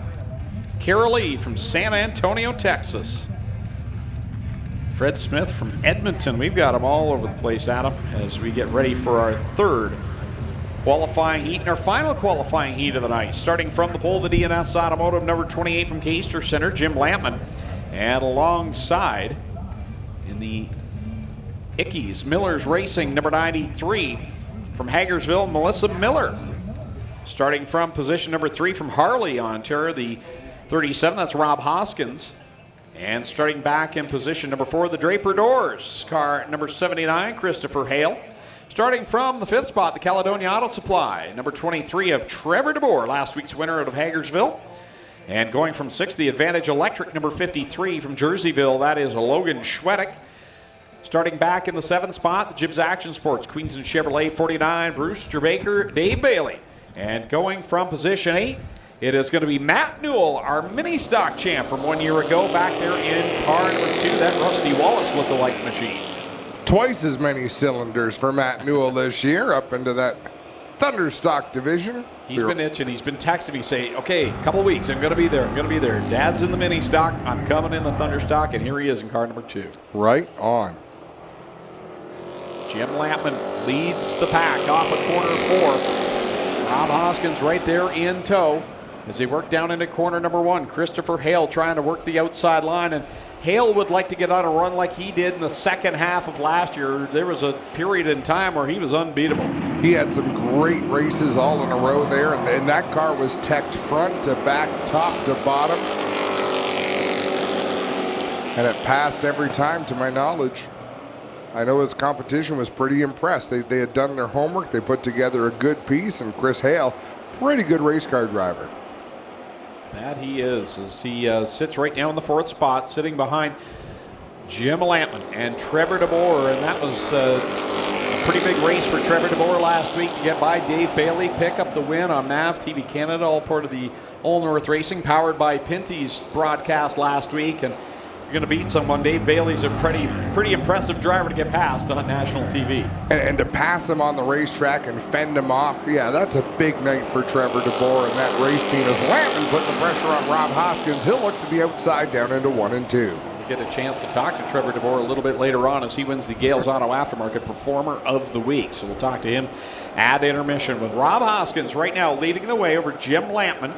Then it's Christopher Hale and Trevor DeBoer right now side by side, 3rd and 4th, and Logan Schwedick back there in 5th. And Dave Bailey's back in 6th. Yeah, hasn't really moved through the field too much as Dave Bailey's closed in on that pack, but not making any passes now that he's got there. He's really not doing a whole lot with it. Rob Hoskins, you can see him ease his way into the corner. So Jim Lampman able to attack that turn because he sees what the leader is doing. With 2 laps to go, can Jim Lampman work his way past the 37 of Rob Hoskins? Lampman taking the boat ride through 1 and 2. He's doing the opposite of what Ryan Beagle did in that last qualifying heat. He's cutting through the waves right now, but it's working as he works alongside Hoskins. Oh, gets pinched out of the wall.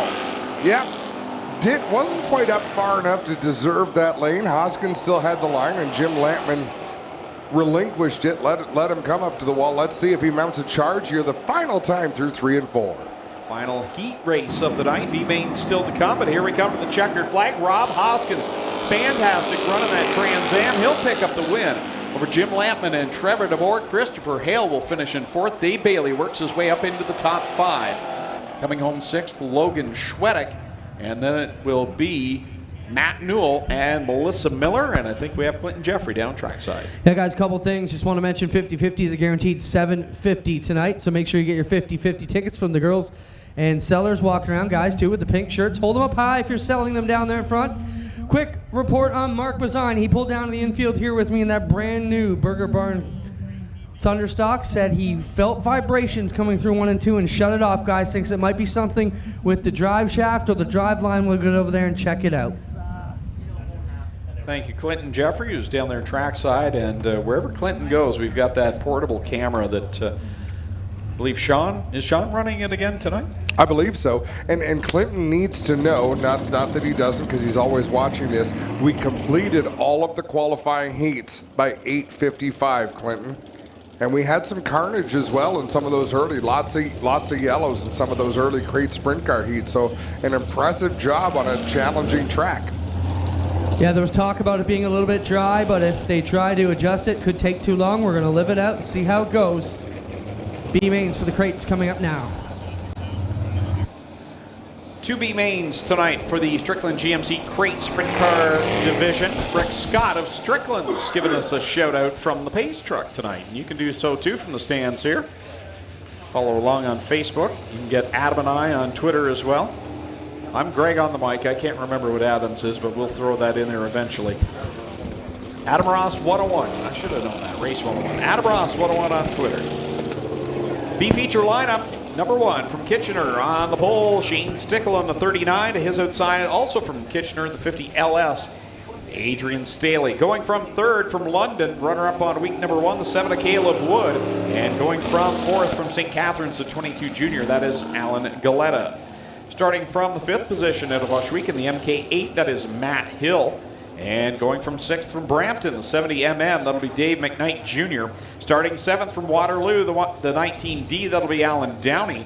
And starting in 8th from Kitchener, the 2 of Travis Hofstetter. Starting 9th from Stony Creek, had problems in his qualifying heat, the 24A of AJ Lewis. AJ back out there ready to go here tonight. So we're missing Dave McKnight. 2 cars are going to transfer out of this B main. Who else were we missing? Travis Hofstetter.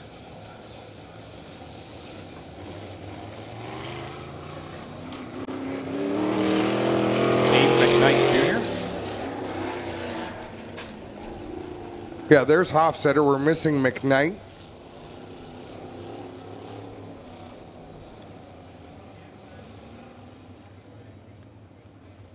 I thought Caleb Wood, I thought he transferred from his heat race. Here comes Dave McKnight. So the first thing our transfer drivers learn, people that come over from the asphalt world to come and race with us on the dirt, the first thing they learn is how fast a race night moves here at Oshweek Speedway.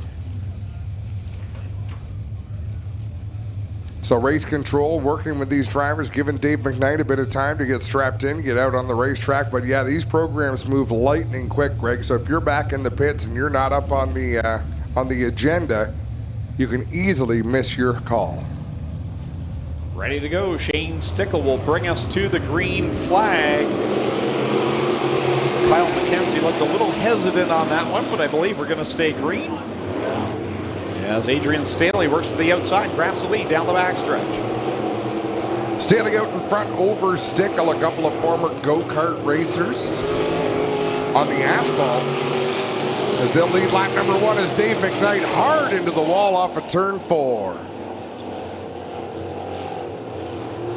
The caution flag flies and a hard hit for the driver of the Lifto Toyota number 70mm.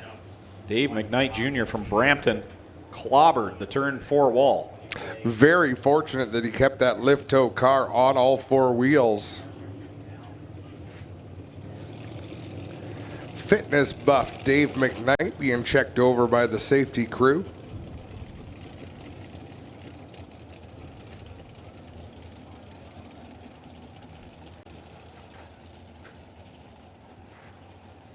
Clinton Jeffrey heading over to the scene right now.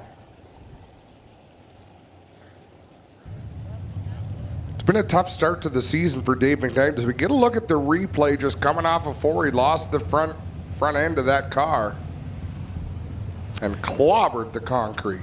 Yeah, to both right side tires got damage here. The right rear totally tore up. The right front with a dent in it, so it has had some contact as well. The rest of the car appears to be all right, but when you hit the rear end that hard off the concrete, you know you've done some damage to the rear end. So tough break for Dave McKnight Jr. His night will be over here on the front straightaway here in this Lifto 70mm. Again, many of these drivers down the Southern Ontario Motor Speedway tomorrow night for the Action Sprint Tour presented by RaceRivals.com. So you've never been to what used to be known as South Buxton Raceway. Highly suggested a unique facility, D-shaped with the bend on the front stretch. Picture Richmond Raceway, and it's kind of that on dirt with the bend in the front stretch. Similar. Richmond has a smooth arc. It seems to me that Buxton's more like a kink. It's very distinguished bend on that front straightaway. Makes for some fun racing. I've only been down there a couple of times, but I always enjoy the show that gets put on. That front stretch puts on a good show for the cars that can really left the left front. So not so much a sprint car, but the UMP modifieds, the late models, I would love to see, and I know the UMP type modified fans don't like the center seat mods, as they call them, but the small blocks, I think they would put on a great show down there as well to be able to hang that left front out all the way down the front stretch. Great camera angle there. Fantastic camera shot. I used to love the modifieds everywhere. I think they've got to get rid of the downforce on them. It's too much body work on those cars.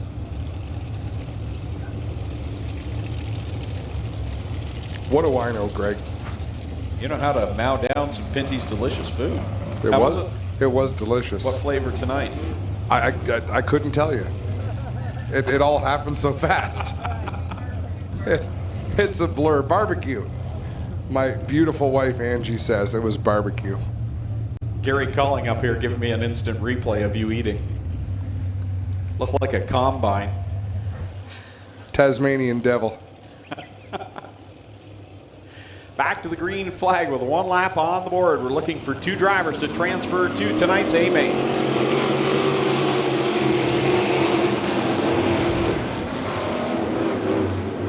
Wow, AJ Lewis didn't get the turn into one that he was looking for. Lost the front end of that car, had to chase it way up the racetrack. Off of four, side by side for the lead, Stickle and Staley. Staley will lead at the line, and this is another driver that's really looked good right out of the gate in these crate sprint cars in that 50 LS. How about Al Galetta in the 22 looking to close in, trying to drive his way into tonight's feature event? That'd be a great story for this race car driver. AJ Lewis has had problems in the heats, but he's pedaling, trying to get by Hofstetter, trying to get by him and catch the top trio and get his way into the A-main. Galetta gets a bit of a miscue there in 1 and 2, costs him a lot of ground to that lead duo. Still running in that third position, though, about 10 cars ahead of AJ Lewis as Staley and Stickle both go higher on the racetrack looking for the cushion. Way up at 3 goes Adrian Staley, went way high in the entry of the corner, lost some track position. The cross flags, 5 in, 5 to go. Shane Stickle closed the gap a little bit and trying to take the top spot away. Galetta holding down third, but here comes AJ Lewis. Oh, he got a great run off of 2. AJ Lewis, that was such a good run that if he can figure out a line through 3 and 4, he's still got time to close in on the top 2. Yeah, with 4 laps left to go, plenty of time for AJ Lewis if he can get by Galetta, but that's easier said than done. As at the front, Shane Stickle gets the lead away from Staley. Good line through 1 and 2 for AJ Lewis. It'll be 3 laps to go this time. Half a straightaway is the distance between second and third. That's where Lewis has to get to qualify for tonight's feature. Stickle, this time he bobbles in corner number 2, but Staley really not able to gain any ground. Galetta gets back by AJ Lewis. And you were right, Adam. Really solid run tonight for Alan Galetta. Yeah, he's got to be happy with the way he's driving that race car. If he's not, someone needs to tell him, be happy with the way you're driving that race car. He's doing a nice job. Shane Stickle down the back stretch and into corner number 3. This time with a white flag with Staley in second. Battle back on for third. AJ Lewis back by Galetta. Galetta right there, though, on the rear dirt bar. 1 more lap to go. The top 2 have pretty much sorted things out amongst themselves. As long as they keep it clean, they're going to make it into the dance tonight. Off of corner 4 for the final time of the first B main, it's going to be Shane Stickle picking up the win from an Oscar modified driver over Adrian Staley. AJ Lewis third, Alan Galetta fourth. Fifth will be Travis Hofstetter, and then it'll be Matt Hill, Alan Downey completing the running order in this first of 2 B mains.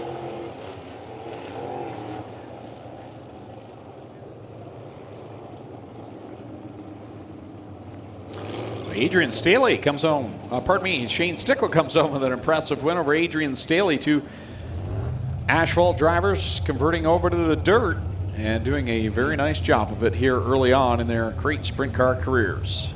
They'll make their way to the A main. Second, B main coming out onto the speedway. Starting from the pole from Freelton, car number 43, the Durnan Motorsports Ryan, that'll be Darren Dryden. And going from second from Ancaster, the 26X, Terry Baker. Row number 2 to the inside from Scotland, the 83, that'll be Spencer Davis. And Eric Gledhill on the outside of row number 2 in the 4th starting spot. Going from row number 3 on the inside from Hagersville, Noel Teal in the 14T, and starting alongside in 6th from Six Nations, Johnny Miller in the 20, and in the back row starting 7th from Woodstock, the 29W, that's Tyler Ward, and going from 8th from Ohsweken, Derek Miller in the 38.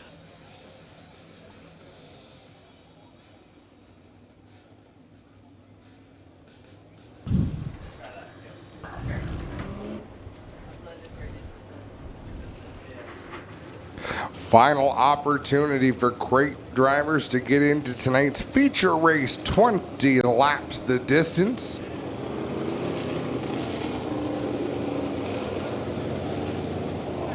Only 2 will transfer through this race into tonight's A main. Tough to pick which 2 it's going to be, Greg. Can Johnny Miller continue his streak of qualifying for races? He's been on a nice run. That rookie driver in the Ohsweken Speedway number 20. There's a few GSR cars in here. Glenn Stiers Racing, Spencer Davis in the 83, Noel Teal in the 14, Johnny Miller in the 20. Derek Miller had some misfortune in the qualifying heat. He's a driver that could easily get his way to the front. He's got a number of laps in this division and steadily improving. And these pace laps are the opportunity for drivers to go out there and see, okay, where are the bumps? What's going to upset my car? What's going to be the best line to run? We'll see who made the best decision as green flag about to fly from Kyle McKenzie at the stripe. Green flag comes out. Darren Dryden will lead them to the bottom of turn number 1. Working on the upside, it'll be the veteran Terry Baker. And behind them, a couple of rookies in Spencer and Teal. Derek Miller with a big lunge down the back straightaway. He'll work his way into the 5th spot on the outside of Noel Teal and side by side to the lead. Dryden being overhauled by Baker. Baker bummed out by his draw tonight at the window. Says, man, I'm going to have a long night, but he can make it a little bit shorter here if he can punch his ticket to the A, or a little bit longer, I should say, because he'll get to play a longer. I was going to say he'll make it shorter if he falls to the back. Great battle between Darren Dryden and Terry Baker for the lead as they pull away from the youngsters behind them battling for 3rd. Gledhill holding on to 3rd position. Spencer Davis working on the bottom behind them, but the battle for the lead is we have yellow out. We've got one around. I believe it's Tyler Ward in turn number 2. Yep, Tyler Ward around backwards. That's been a tough spot for him tonight. You know, Adam, when we have these rookie drivers, we have thrown them a rough, tacky track. Now we're getting them a smooth, slick track. They're getting their education in short order here in the early weeks at the Speedway. Yeah, this is less of an indication of Tyler Ward having problems than it is an indication of how good our drivers are week in and week out, that we don't see more of this, Clint. Well, no secret that it was a little bit dusty to start the evening here and still a little bit drier than we would prefer, but track crew has decided to tough it through, and we'll see how it gets as we get towards intermission, but as it sits right now, looks like things will be left as they are for the drivers to deal with. So this is going to reset the deck here for a few of these drivers. Let's talk quickly about Derek Miller and the Victory Games program, Adam, that's been going on with Race Rivals and the partner Victory Games. If you go to racerivals.com, right now you can log on to pick up your picks for tomorrow's Action Sprint Tour race at Southern Ontario Motor Speedway. There's a $100 free play on the site right now. So all you have to do is create an account, make your picks for tomorrow. You'll get shot to win $100. Hopefully everybody else who was in the free pools from this week do well on their picks tonight. And of course, don't forget, if you sign up take that $10 free bonus you get and check out some of the other games they have on Victory Games. That's Victory Games with a Z and RaceRivals.com. Getting set to go. Baker with the 26X back on the masher, and he'll drive it off into turn number 1. Dryden working to the bottom, a pavement standout, working on the inside and nosing it on the bottom. Dryden with a good run on the bottom of the racetrack. Baker smooth on the throttle down the back straightaway. They were neck and neck down into 3. Baker a little bit smoother through 3 and 4 than he was through 1 and 2. He'll retake the top spot. Wow, 3 of the rookies in the back, tight there. It's Teal, Davis, and Miller all tight for positions 4, 5, and 6, but for the lead, it's a knife fight up front. Dryden will nose out front here off of turn 4, but Baker with the momentum will draw even back to 1. And look at this battle deep in the field among our rookies, Clint. This is the experience these drivers need. Out there racing on a slick racetrack, Spencer Davis makes a bit of a mistake in turn 1 that allows Noel Teal to get by Johnny Miller to close in. Baker has worked to the outside of Dryden. Dryden had the line that time as Baker bobbled up the top side of turn number 3. Down the back straightaway, Baker will nose even with them to the top side in 3. Now who can carry the momentum around this end of the speedway? Baker taking a long way around the racetrack on the high side, but it's working for him there. A nice run off of turn 4. Baker back to the lead. A great point, Adam, about learning a lot here. You can bet Darren Dryden learning a lot, battling for a shot at the B-main win with one of the veterans here, Terry Baker, holding the lead now as they pull away a little bit. Baker seems comfortably out front. Man, oh man, Glenn Stiers owns all 3 of these race cars. Noel Teal, Spencer Davis, Johnny Miller duking it out for 4th, 5th, and 6th on the racetrack as Johnny Miller overshoots the cushion. Terry Baker almost does the same in 3 and 4. That allows Dryden to close in. Probably the first mistake like that we've seen Miller make this year. He's been very good in his rookie campaign, but looking towards turn number 3 with Terry Baker. About a 5-car length advantage over Darren Dryden as Dryden will try and drive it back along the bottom. The white flag is out, 9 complete for Baker out of Ancaster in the 26X, and the yellow is out for Tyler Ward in turn number 2. Drivers being told to go around the outside. Tyler Ward's kryptonite tonight been turn number 2. Well, what a break this could be for Eric Gledhill, Adam, in the 14 car, currently sitting in the 1 spot on the outside with a full straightaway between himself and the leaders. Now he's going to pull right up on the tail tank of Darren Dryden and have a shot at this with a 1-lap shootout. Well, and this is where you need a plan. If I'm Gledhill, I'm right where I'm driving right now. I'm trying to figure out what my entry is going to be into 1 and 2. He has to drive in on the high side. He's got to drive the car in deep. The 2 leaders have been running the bottom in 1 and 2 this entire race. I think his opportunity is on the outside. Well, you've got 2 key moments here in this last lap. One is going to be the start, making sure they don't run away from you, keeping them in your sights, and the entry into 1 is going to be the next critical thing. If you've still got a shot by then and you haven't messed those up, then you got to make it through 3 and 4 as well. So a lot can happen here in about 15 seconds. Leading the way is Terry Baker. Darren Dryden about 3 feet off the back bumper. Well, a little bit farther than that, almost a full car length off the back bumper of the 26, giving him some room. Back under green we go. Baker, the veteran, will make it work, and he pulls away from Dryden. Can Gledhill get up into the mix as Teal tries to roll up to the back end of 3rd spot?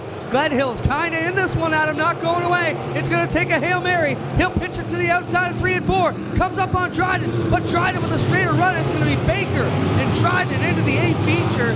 Gledhill, Davis, Teal, Miller, and at the back, it will be Ward. Not going to qualify, and Gledhill will go around in turn number 2.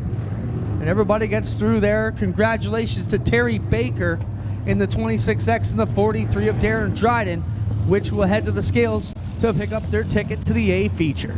Gledhill put himself in a good spot there going into 3, Clint, but I just think he needed to make something happen in 1 and 2. Puts too much pressure on himself going into 3, the final lap. Just too much ground to try to make up. Don't forget, ladies and gentlemen, 50-50 tickets sellers are around the property. If you're selling 50-50 tickets, hold them up high so they know who to call.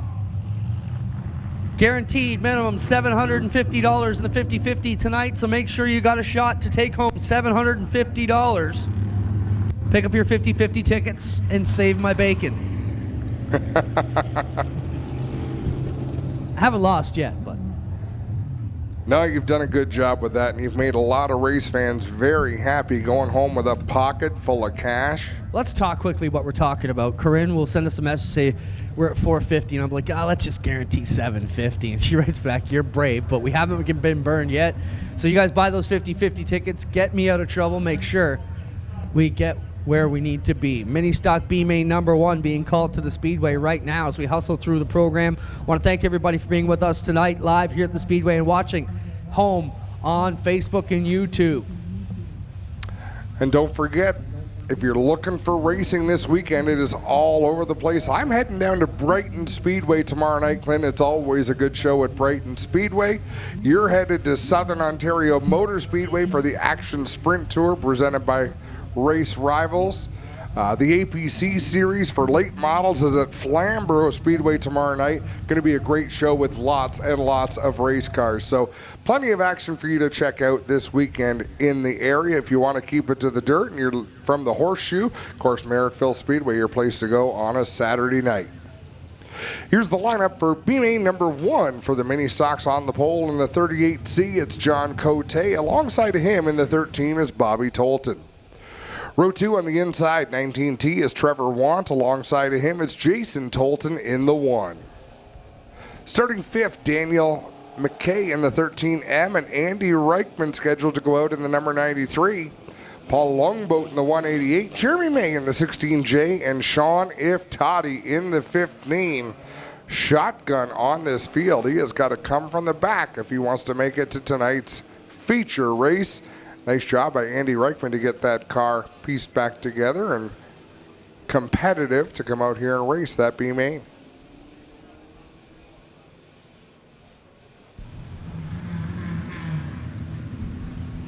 Top 2 will qualify. Man, if you're Cheeseburger, you got some work to do. As does Jeremy May. Here we go. Green flag is out. Cote on the gas with Trevor Want. Oh, they get crossed up. The whole field gets crossed up down into 1. Somehow they get out of it, and we stay under green. Wow. Unless Cote stops there, we are green Adam, and Bobby Tolton and the Vanilla Gorilla will be the leader in the 13A. I don't understand what Trevor Want was doing there. The car drives in a straight line, but it certainly wasn't coming off of turn 4. Got problems on that outside right front. 19 with problems on the right front. Things are slow down here. And we got 2 slow on the front straightaway. Mackenzie trying to clear them both out of the way. And they're both limping down the straight. Here comes Bobby Tolton down the front stretch. Cote going to peel to the inside as Tolton goes around the slow car. Now Cheeseburger got to get around Jeremy May in the 16. Got to catch that machine to put it into the feature tonight after running so well in the first 2 weeks.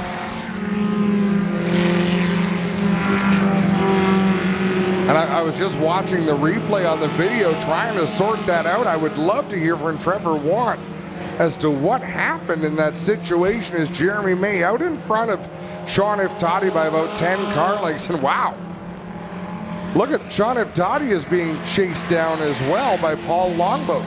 Yeah, Iftati really chased May up the track that time, and May slower off of 4 as the car smokes. Big puff of smoke right in front of Cheeseburger in the 15. Iftati trying to make it work to catch the 16J of Jeremy May. It's almost as if through 1 and 2, Iftati's just trying to find a line that the car doesn't bounce. And in 3 and 4, he's able to close in a lot more ground as he turns down the banking, and he'll mount a challenge on Jeremy May. Yeah, Iftati let May slide up the track that time and will just make it work as he pulls back to the inside. Now bringing it around, working on the inside 15 car, trying to get under the 16 cars, the 188 behind them, hoping either one of them would have an issue and he could grab a piece of this A feature that's still to come here tonight. Checkered in the air, Tolton going to take the win. Who's going to get into the show? Jeremy May by a nose over Sean Iftati. Wow. Sean Iftati does not qualify for tonight's feature event. That was a great battle. Just goes to show you, Adam, how you can be on top of the world and in Mr. Transmission Victory Lane both weeks. And in the third week, off to the cheeseburgers earlier than ever. From hero to zero in no time flat, Greg Calnan. He's the point leader. The point leader. By 17 points coming into tonight, does not make the main. And do you know how many provisionals we have in the mini stock feature, Greg? I don't think we have any. Nope, nada. Zip zero. And we don't have a bubble car either anymore, so that's it.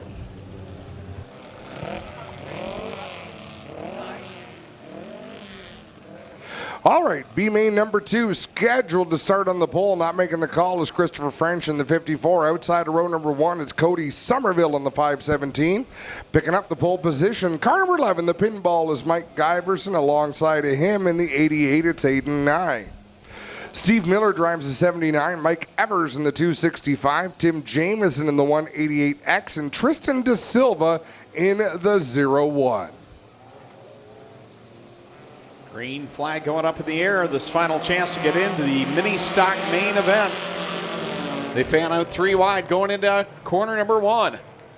Steve Miller down low, slides up just a little bit. That opens the door. Man, oh man, everybody looking for racetrack. Tristan De Silva had a great run, but that didn't have anywhere to go. All of the lanes were blocked directly in front of him. Now he'll look low on Cody Somerville, gets up into the top 5. Works it off of turn number 4. He's in the 4th position clear, but passes are hard to come by in these races. Out in front. Is that Jamieson? Yeah, Tim Jamieson out in front. Mike Evers in the 2nd spot. Steve Miller back there in 3rd, and Tristan De Silva about to work around him in the 01. De Silva to the outside of Steve Miller. 2nd spot is the one he needs. Mike Evers way to the bottom of the racetrack in that 265. Tim Jamieson, nice job out in front of that 188X as Tristan De Silva now looks low on Mike Evers, looking for the runner-up position. Mike Evers handling really well on the straightaway, not so well in the corners as Tristan De Silva squirts on by as we are halfway through. 3 laps down, 3 laps to go. Wiley veteran not going away though, the 265 of Mike Evers. One of the most senior drivers of all in this division against one of the newest as Tristan De Silva, Rookie of the Year 1 year ago in that 01. Trying to hold on to 2nd. De Silva works up to that outside lane as they take 2 laps to go. That seems to be where his car likes to run the best. He made his passes on the inside, but now trying to work up there to the high groove. Goes through that bump very nicely in turn 1. He navigated that really well. Tim Jamieson having a fantastic ride, and all the way behind him is this battle for 2nd as the white flag comes out. De Silva on the outside line has that 2nd spot at the line. He's got to hit that bump just right. Mike Evers is close enough, and boy, he did a nice job again. Nice work for the sophomore driver to hit that bump without lurching the car sideways, because he seems to be a bit better in 3 and 4, but Mike Evers with a good run to the inside. Tim Jamieson will get the win, and at the line, Tristan De Silva will grab 2nd over Mike Evers. Steve Miller 3rd, Mike Giverson 4th, and Cody Somerville will finish in 5th. We saw some phenomenal battles in our B mains tonight.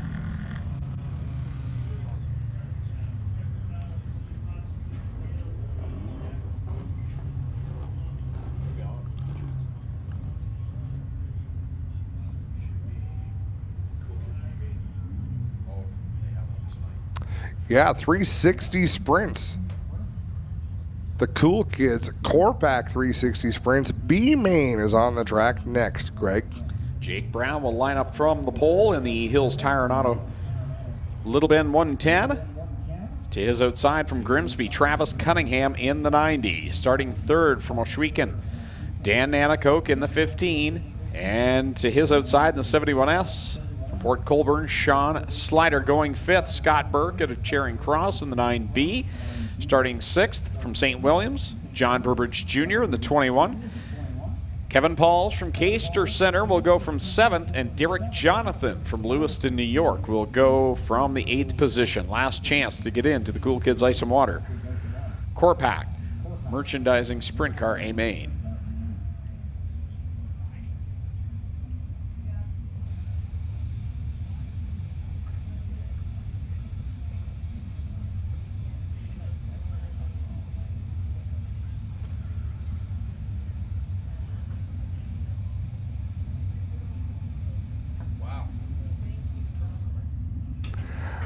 There's a neat comment. Sitting in my boat on the Trent River watching racing. Life is good.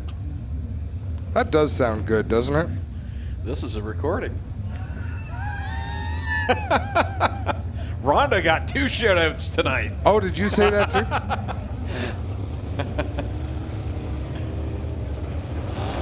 How far up the river are you now, Rhonda? I'm up the creek without a paddle. G'day from Australia. I did see that. Did see that one.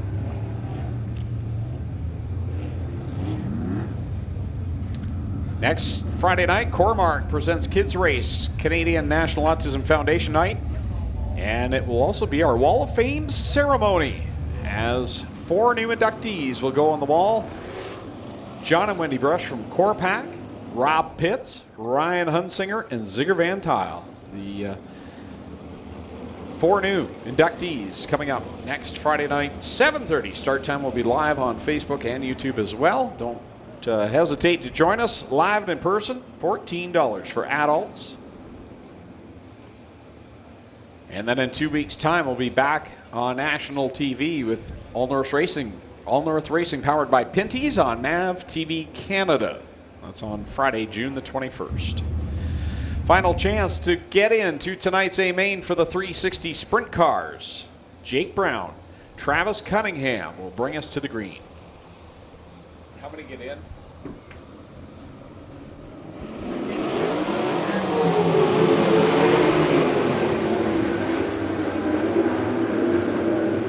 We believe the top 6 make it into tonight's A main. Sean Slider with problems getting on the throttle in 1 and 2. Meanwhile, at the front is Brown, Cunningham, and Nanacoke. The top 3 have opened up a gap.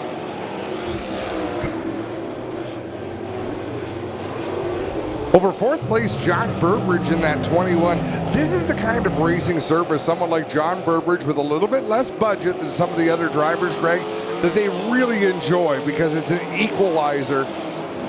A slick track that you can't hook up to means he could run right up with Dan Nanacoke in that 15 machine, who's got a little bit more money invested in his power plant. Yeah, and he's right there in the thick of it in a transfer spot. It is confirmed 6 cars will transfer 10 laps the distance here in this B main. And you're right, John Burbridge having a nice run here with Dan Nanacoke. Nanacoke goes really high in corner number 2, and Burbridge will scoot by for 3rd.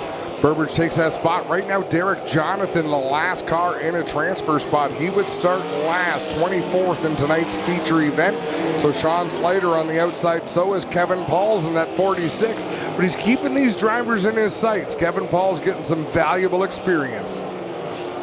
Over to the cross flags. Jake Brown out in front now. Dan Nanacoke sails it off of corner 3. Gets it back down the hill right in front of Scott Burke. They continue on with Jake Brown, Travis Cunningham, John Burbridge, Dan Nanacoke, and Scott Burke, as well as Derek Jonathan right now, the transfer cars. And Dan Nanacoke is showing us right now, he's really built up a lot of nerve behind the wheel, but on this type of racetrack, the harder you drive the car, the less success you're going to have. You've really got to find that line. It's a balance between traction, grip. Well, traction is grip. But the arc you can run around the turn, like the amount of downforce you can create from a wing on a slick racetrack, Greg. You know, and we talked earlier on about Kevin Pauls. I want to touch on him again. He's running a really nice race here in the B main. He's running last place in it right now, but he's logging some very important laps. And I'll tell you what, I'm super impressed considering the track conditions tonight and his inexperience in a 360 sprint car. And this is the type of racetrack he needs experience on, because when you don't qualify for the feature, you don't get to race on that smooth, slick surface. You're used to running a tackier heat race surface. Look at John Burbridge to the inside of Travis Cunningham. That's a battle for the 2nd spot with 1 lap to go. Jake Brown solidly out in front, but the thick of the battle right now is right behind him as John Burbridge works to the inside of Travis Cunningham. Burbridge ahead by just a nose as they go down into corner number 3. One more time through 3 and 4. The win's going to go to Jake Brown. 2nd place to Cunningham. Burbridge 3rd. Nanacoke 4th.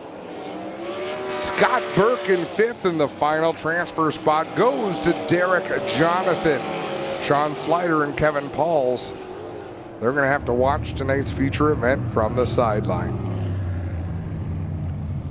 That officially should conclude our B mains, unless there was one needed for the Thunderstocks, but I don't think so. think they do need one tonight, so that should conclude all of our qualifying, and that will send us to our features in just a little bit. Now, I've got some prizes to give away.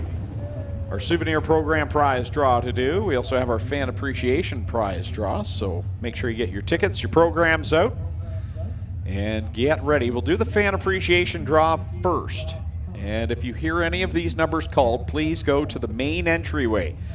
Down where you made your way into the Speedway and got your ticket, this is where you will claim your prize. First up, adult ticket, 29812, 29812.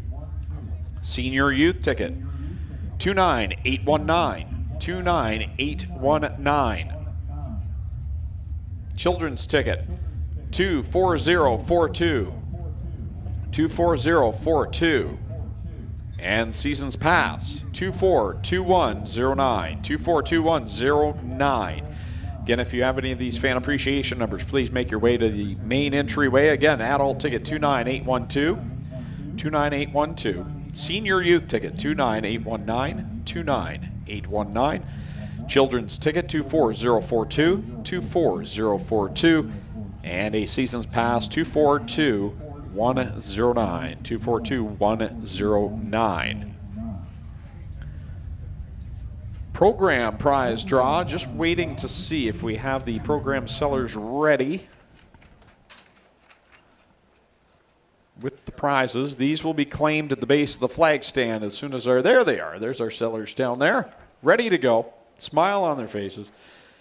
First up, program number 142. 142, that's for a $50 gift certificate, courtesy of Grand River Dinner Cruises.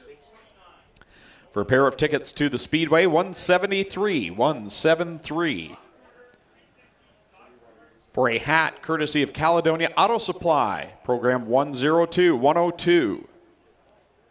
A hat, courtesy of Queenston Chevrolet, 179, 179. A free large 3-item pizza, courtesy of Wiggy's Pizza in Caledonia, to 157, 157.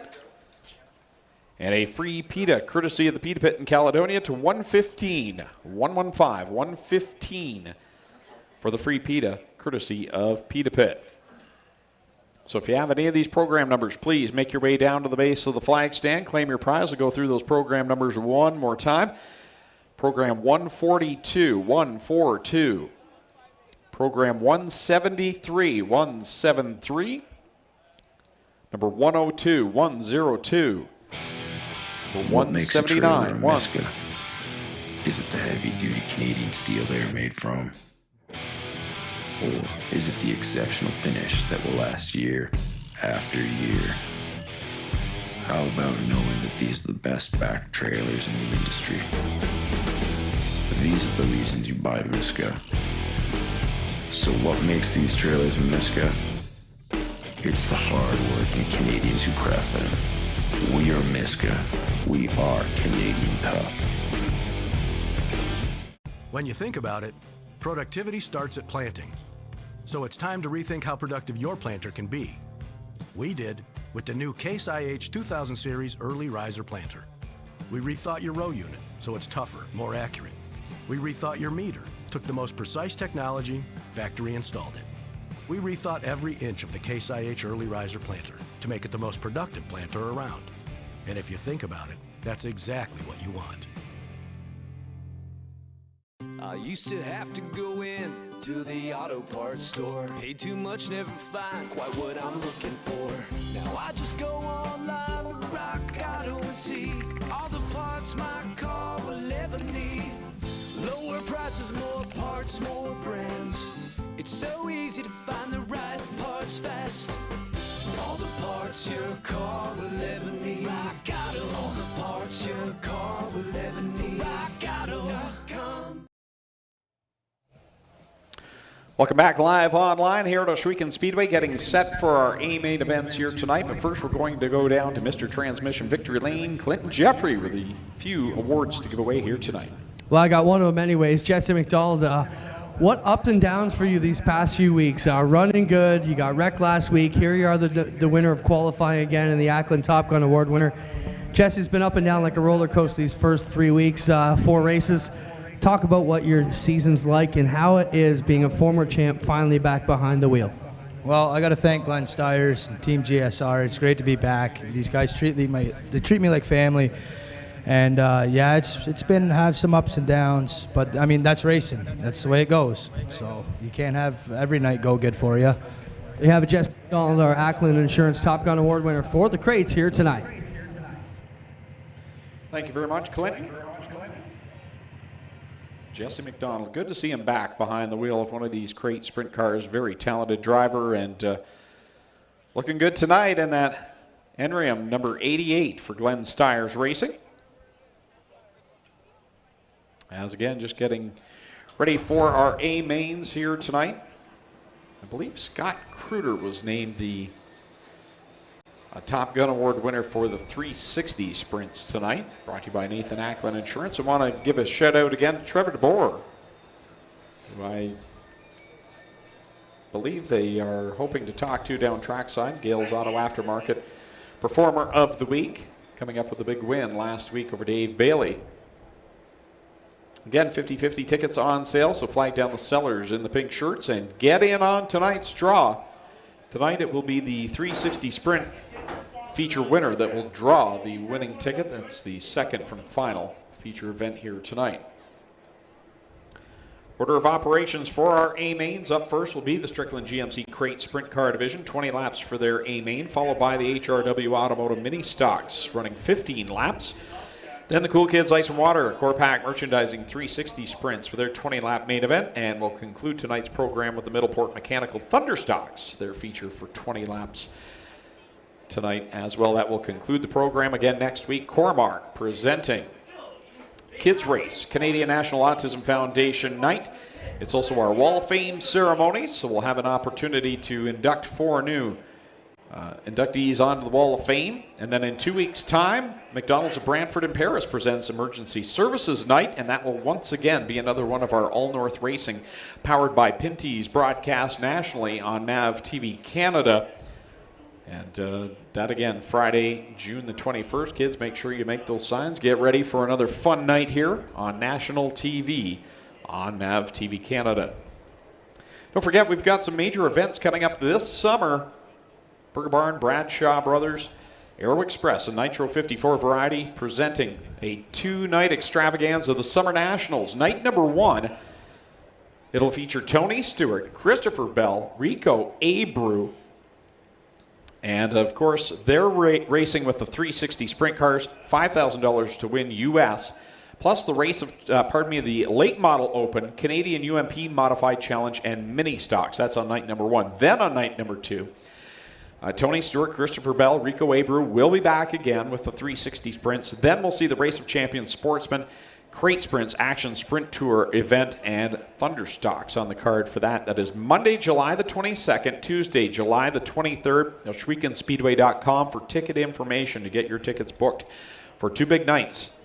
The Summer Nationals here, brought to you by Burger Barn, Bradshaw Brothers, Aero Express, and Nitro 54 Variety. And then, of course, our big events at the end of the year that conclude our season, as always, on Friday, September the 13th, Burger Barn and Bradshaw Brothers presents the night before the Nationals for the 360 Sprint Cars, Twin 15s, with the winners locking themselves into the race on Saturday night, plus Thunderstocks and mini stocks. And then on Saturday, September the 14th, Nitro 54 Variety and Aero Express present the 15th annual Canadian Sprint Car Nationals, $10,000 to win for the 360 sprints, plus it is the Action Sprint Tour finale on Friday, September the 14th. Shwekinspeedway.com for our complete schedule of events here in 2019.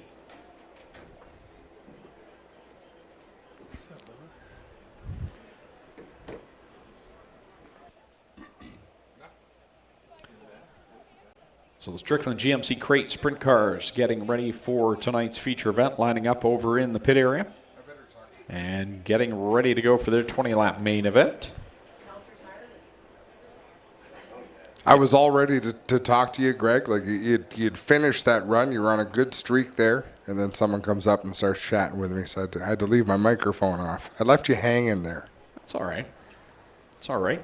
Saw the graphic on the screen. MAV TV Canada back in 2 weeks' time. And if you're like me and you're on Rogers or, say, Cogeco, that broadcast will be available online, I believe, starting tomorrow. They have to wait 7-day cycle before they can re-air that on our streaming service online. But again, if you don't have one of the major carriers, I know Shaw, Bell, and Videotron in Quebec and several other major outlets across the country do carry MAV TV Canada, but right now Rogers and Cogeco do not. From what I hear, Cogeco is pretty close. Yeah, it's in the works. And what you need to do is contact your cable provider. That's how these things happen. That's how these channels get added. Otherwise, how do they know? Well, that's what happened in Quebec, and their major cable carrier down there is Videotron, I believe it is called. And a fan started an online petition and got thousands of signatures and went to Videotron, and they said, "Hey, okay." Yeah, I believe it was 7,000 signatures. So that's what it takes to get on those channels. And if you're like me, you haven't seen the broadcast yet, so going to be interesting to watch for sure. I watched it a couple of times. And there we see the graphic coming up on the screen that last week's All North Racing, powered by Pinty's. The broadcast can be seen on Facebook and YouTube tomorrow at noon. So that's when it officially gets launched online.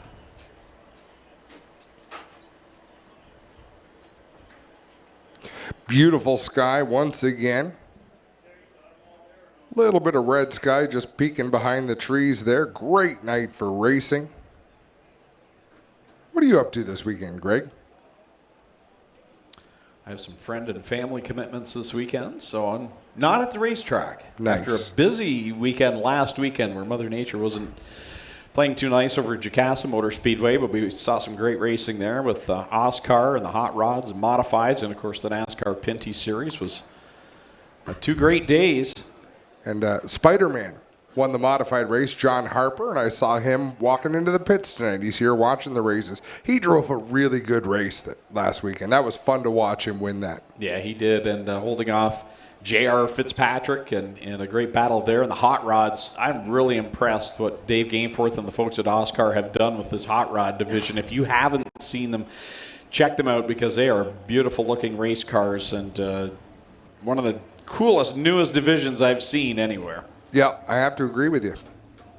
Ready to go with the feature event for the Strickland GMC Crate Sprint Car Division. You know what else is brilliant about the Hot Rods? He doesn't need a full field of cars. Even when there's 11 cars, it's 11 really neat cars to look at. So as it grows, it's going to get there because it's really building steam. It's like watching a snowball. Yep, it's an attraction as much as it is a race weekend. So tip of the cap to Oscar and all that they do.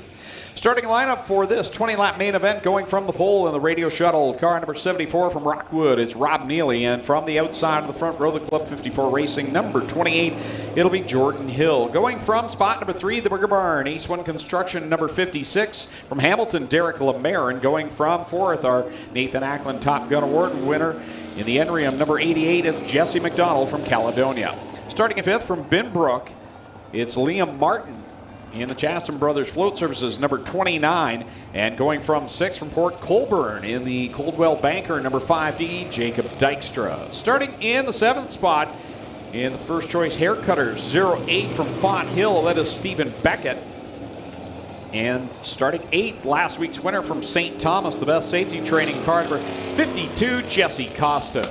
Going from 9th from Burford in the Ohsweken Speedway car number 12, that will be Brad Herron. And his outside in the Massage Pro, number 49L from Brantford, it's Lucas Smith. Starting 11th in the Schneider Electric car number 1A, that is Paul Klager from Beamsville, the Beamsville Bullet. And going from 12th in the Pride Seeds car number 45 from Mount Bridges, that is Nick Sheridan. Starting in the 13th spot, in the DeGroot Hill Chevrolet, car number 5 Star, that will be DJ Christie. DJ Christie out of Beachville in the 5 Star. Going from the 14th spot from Ohsweken, the Canada Fuels number 9C, is Brian Nanico. Starting in the 15th spot in the Hallett Home Improvements, car number 51 from Ancaster, Trevor Young. And his counterpart on that row, starting from Hagersville, Ontario, the 49H in the 16th starting spot. The original Traders Energy Bickles, car number 49. That is Jerry Hill, the 49H of Jerry Hill. Starting 17th out of Vanessa in the Oakwood Transport, car number 4, the Hurricane, Hannah Farrell. And starting at 18th from Niagara Falls in the Pro Battery Shops, number 70, Bailey Hurd. Going from 19th, he won his B main from Kitchener, car number 39 is Shane Stickle. And going from 20th out of Ancaster, the 26X of Terry Baker. Starting 21st from Kitchener, the 50LS, is Adrian Staley. And going 22nd from Freelton, in car number 43, that'll be Darren Dryden. That is your starting lineup for tonight's 20-lap main event for the Strickland GMC Crate Sprint Car Division. Has it always just been a 22-car starting field, Greg? I didn't think so, but I thought there should be 24 cars. I'm sure of it, because 4 heats, 5 qualify, and then 2 out of each B main. You're right, that's all that shows up on your list. I do see Blaine Barrow out there. And something went on in the pits because a lot of drivers missed the call for this race. This is an unusual number of pace laps, but we're giving drivers a chance to show up. So I'm pretty sure it'll be communicated to them next week. Look, when you're told to be ready to go, you best be ready to go.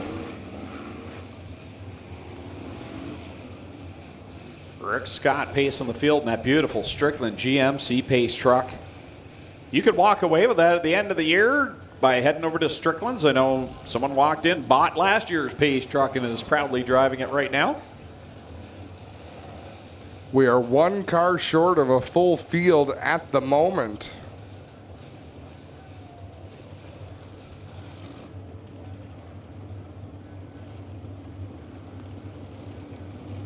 Anyone's guess as to who it is?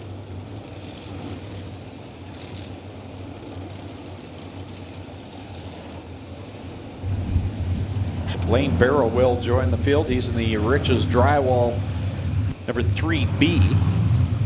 And there's one more car. Looks like they're getting a push way back there. Thank you. It's Caleb Wood in the 7. Thanks, Dave Stiers. Good work up on the tower to get zoomed in there. Well, guys, 2 cars coming your way, actually. Josh Hill in the 69 coming out now, and Caleb Wood. There was a bit of a scoring controversy in the back. We'll talk about it a bit later. Yeah, Caleb Wood was listed in a B main, but I was sure he qualified in his heat. Well, here's the long and short of it. Caleb Wood, transponder, did not show up, which means he was not scored in his official qualifying position where he finished on the speedway, Doug. Doug told them that pretty much week in and week out, if you don't have a transponder, the track does not have to score you. They put him in. They put him in behind Josh Hill. Josh Hill said he finished ahead of me. They didn't check the lineup until after the B main, which means they both missed their B main. At which point, I got cornered in the pits. We had a discussion. Josh Hill said, no, he did finish ahead of me. So they decided they would put one in, and Baker going to pull off, and that'll make our 24 guys. Now, Baker pulling off is a coincidence, I'm guessing, Clint. I don't think he's thinking that he didn't want to be the 25th starter. But no, that's I'm sure Baker's got issues on his car, but just to explain what went on there, possibly a bit of a issue with communication. So they will both get the spots. Baker will pull off, though, with problems here. We get set to go. 20 laps in the A feature for the Stricklands. Brantford Chevrolet feature. This racetrack is not going to be vastly different from what they qualified on, Greg, because it was dry and slick earlier. It's dry and slick now. I think it's a matter of who finds the smoothest line and who's able to run their line. Yep, what you see is what you get tonight here at the Big O, and we are ready to go. Double greens in the air for the first time tonight. Our first feature of the night is underway, and Rob Neely will send the pack into corner 1. Neely right down on the bottom, Hill in the middle groove in that 28. He'll take the advantage down the back stretch. Neely on the bottom, Jordan Hill on the outside. Hill's got a great run off of corner 4, and he is going to come across the stripe to lead lap number 1 with Neely in tow, and Jesse McDonald, the Top Gun Award winner, right there in 3rd. Clean opening lap. Jacob Dykstra up into fourth with some clear racetrack. And wow, did Liam Martin ever get a good run through 1 and 2. This kid is on fire this year, and I'm not talking like he was last year when he was literally on fire. He is hot this year and has got things hooked up. Finished first in week 1, second in week 2. Let's see what he can do tonight. He's up there fighting amongst the top 10. Really getting a big drive through turn number 2 down the back straightaway. I'm not sure if it's as pronounced in 3 and 4, but definitely has something in 1 and 2. DJ Christie overcooks corner number 4, gets gathered back up and back into the playing surface, and now Rob Neely takes it into the infield as the left front appears to be broken on the radio shuttle number 74. And troubles for Caleb Wood and DJ Christie on the backstretch. Caleb Wood, I don't think he can control the car. It's coasting down to the inside in corner number 3, and the caution flag will fly. I missed that completely as I was watching Rob Neely pull into the infield, but DJ Christie and Caleb Wood slowed on the backstretch, and Caleb Wood looked to have lost control in the front end of the car. And as we look on our monitors here, we can see the front end all askew for Caleb Wood. Clinton Jeffrey on his way over to that 7 machine to have a look. He's going to need a lift on the front end of that 7 car for sure. Yeah, Caleb Wood sits dejected in this beautiful Pinewood Horticultural number 7. He has taken out the front end of the car, and he will need a hook here from our white tow truck getting down here to get him picked up. But yes, problems for Wood in this one, and he's going to need the hook to get out of here, guys. Also problems with DJ Christie up on the outside. We're hearing issues with the number 5 as well in turn 4. And Clayton Johns telling us that Rob Neely clipped the inside wall with the left front of that number 74, and that's what caused him to have his problems and head into the infield. So an eventful early portion of this race. But how about Jordan Hill in that 28 leading the way? Former driver for the Glenn Stires racing team, and last year picked up this machine and has been good ever since. I want to say that's the former Holly Porter number 1. Someone can correct me if that is wrong, but I think that is the original Holly Porter crate sprint car that Jordan Hill is driving. That may be totally off base. I've already had my victory tonight, Adam. Yeah, I was trying to weave that into the story somehow, but it's better that you did. But yeah, Jordan Hill's been just great since jumping into this car, and obviously he has the experience. We're going to see a replay on Rob Neely down in corner 1. Yep, good call, Clayton Johns, brakes the left front. And then, I was hoping we'd be able to see the other action. 2 hits there for Rob Neely as the left front sent him back into the turn 2 wall. They're going to send the flatbed over for Neely as Caleb Wood taking the long ride back to the pits.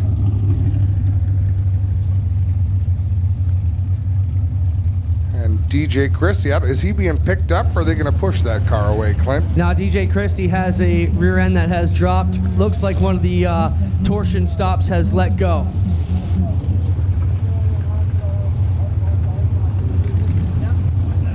Well, DJ called me over and said, hey, can you say over the microphone what flat tire I have so my crew can get it ready? But he's got a collapsed rear end in that car, Adam. All the tires are still up for DJ Christie.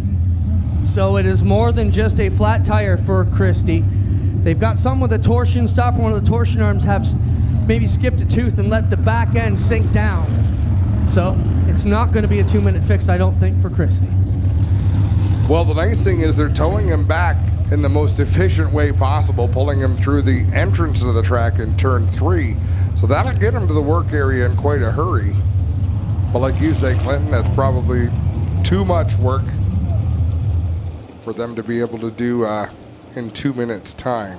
A couple of birthday shout outs. One to Austin Westbrook, June 12th, 10 years old. Happy birthday, Austin Westbrook. And Rhonda, who's rolling on the river tonight, says, please wish Danielle Schaefer a happy 15th birthday. So, happy birthday. Gary Collings' birthday on Wednesday. He's lying. Tuesday. See, he doesn't even know what day it is. He's lying. And I'm 2 for 2 tonight. Social media is great because they'll tell you if you're right or you're wrong. But that is Holly Porter's former number 1. Jeff Durnan, Blake Nutley also letting me know. Yeah, we've got our own fact checkers. And the reason I know that is because I am wrong so frequently that I get a lot of messages. Well, I opened up the birthday floodgate. Lucas Smith's dad's birthday is today, says Jeff Durden. And Kevin Thorne's birthday from the mini stocks, number 360. His is tomorrow, says Mike Thorne.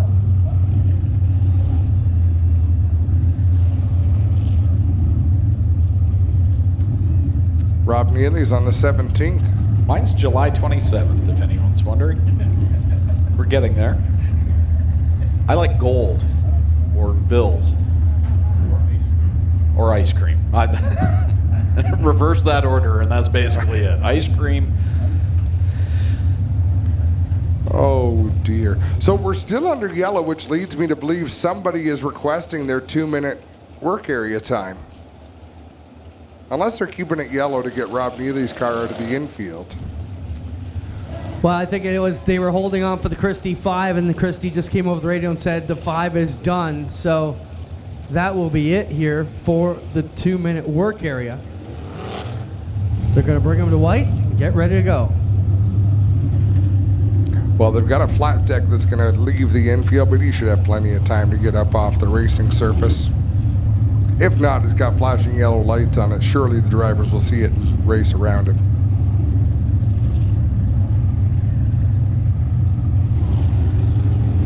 So the white flag display, Jordan Hill will bring us back to the green flag with our Nathan Ackland Top Gun Award winner, Jesse McDonald, right there in tow in second. Third right now, Jacob Dykstra in the 5D. And last week's winner, Jesse Costa, sitting back there in the fourth slot.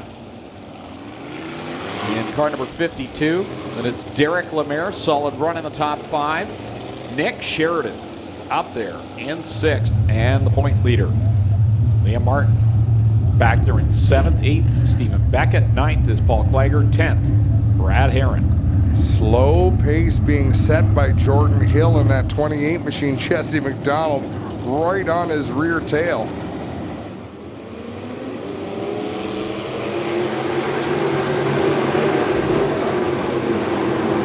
They battle down into 1 and 2. Jesse McDonald to the inside. Jesse Costa up to the outside with a big old head of steam.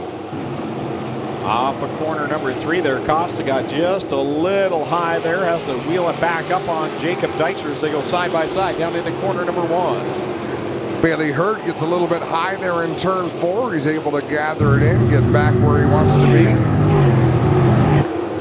As Jordan Hill leads the way by about 4 car lengths over Jesse McDonald, running in that 3rd spot. It's a great battle between Jacob Dykstra, Jesse Costa, Derek Lemaire in there as well, with Nick Sheridan trying to hold off Liam Martin for 6th. Jordan Hill sails it down into corner number 3 with Jesse McDonald right there in his tire tracks, and then you've got that number 5D of Jacob Dykstra running a smart race solidly there in 3rd. Lemaire, Costa, your top 5, and here comes Liam Martin, chisels away again. He's up to the 6th spot. And Costa must have missed the mark on that last lap because he just dropped a lot of ground. He had been battling with Jacob Dykstra. Now Dykstra all by himself up there. Well, not all by himself. He's with Jesse McDonald, but he's in a new battle. This time the battle for 2nd. And if you're watching at home online, pay no attention to that 2nd, 4th place car, the 49. That's an anomaly we're dealing with right now, but nonetheless, Jesse Costa, the 5th place car behind Derek Lemaire. Man, oh man, Brad Herron, Bailey Hurd, and Lucas Smith having a fantastic battle on the racetrack. That's a battle, I believe, for 9th, 10th, and 11th. Lucas Smith up high, Bailey Hurd in the middle, Brad Herron down low, but at the front, it is all Jordan Hill having a great run in that 28. Yeah, Jordan Hill making it look easy in car number 28, the Club 54 racing ride. Jesse McDonald solidly right now in 2nd, and after the way things went for him in the first couple of weeks, this is a really good run for Jesse to get back into the groove of things. Still, I think the best battle on the track is Bailey Hurd, Lucas Smith, and Brad Herron. They are all 3 going at it. They keep swapping lanes, switching lines. They're closing in on Stephen Beckett to make it a battle for 8th, 9th, 10th, and 11th as Jesse Costa and Liam Martin had a close call there in turn 2. Yeah, good battle going on right now between Costa and Martin, and these two very well at the end of the year could be duking it out for a championship. You're absolutely right, Greg. Lucas Smith has dropped back from that battle between Brad Heron and Bailey Hurd. Paul Klager in the 1A trying to close in on that as Jordan Hill encountering lap traffic. Let's see how he's able to navigate here coming off of turn number 2. Down the backstretch goes Jordan Hill to the outside of Josh Hill in corner number 3 as they go through 4 now. Heavy lap traffic for the leader. For Jordan Hill, he's got plenty of laps around this track, not just in the Crate Sprint Car division, but also having done track prep for a number of years, and here he is. Believe it or not, in all those laps, he does not yet have a win in the Crate Sprint Car division, looking for his first tonight. Well, he's looking pretty good right now as laps wind down. 5 laps to go for Jordan Hill as he leads by half a straightaway over Jesse McDonald. McDonald now buried in behind Josh Hill and Adrian Staley, and he's got Jacob Dykstra chasing him down for the runner-up spot. Jacob Dykstra dives down low in corner number 3. He'll grab the second spot, but McDonald fighting back around the outside of him. Fantastic battle. McDonald almost looked like he wanted to cross over Dykstra. Then he thought better of it, stayed on the outside and got a better run off of turn 4 than he would have anyhow. And the battle continues as Jordan Hill gets a little squirrely into turn 3, trying to get around Trevor Young in the 51 to put him a lap down. And Adam, how about Nick Sheridan? This youngster, you would think he drives a sprint car to look at him, but he's up there in the top 5, and he's gotten by a hot shoe like Jesse Costa and the most hottest driver right now, Liam Martin. Doing a great job. He's got to be excited as 2 laps to go for Jordan Hill. McDonald, Dykstra, Lemaire, and now Sheridan battle it out for 2nd through 5th. Here comes Dykstra back down low on Jesse McDonald, working down the backstretch with the leader Jordan Hill checking out on the field. He's got a bit of gap between he and 2nd place as that fight continues on. White flag is out. McDonald, Dykstra, Lemaire, and Sheridan all fighting for 2nd. Remember, Jordan Hill has no way of knowing how big his advantage is as he's trying to get around Blaine Barrow. Jordan Hill one more time through 3 and 4. Checkered flag in the air. Victory number 1 for Jordan Hill. Jesse McDonald will grab 2nd, 3rd Jacob Dykstra, 4th Derek Lemaire, and an impressive run by the rookie. Nick Sheridan comes home in 5th. 6th will be Jesse Costa. 7th will be Liam Martin. 8th, I believe, at the line will be Bailey Hurd. Then 9th, Stephen Beckett. And 10th, Brian Manico.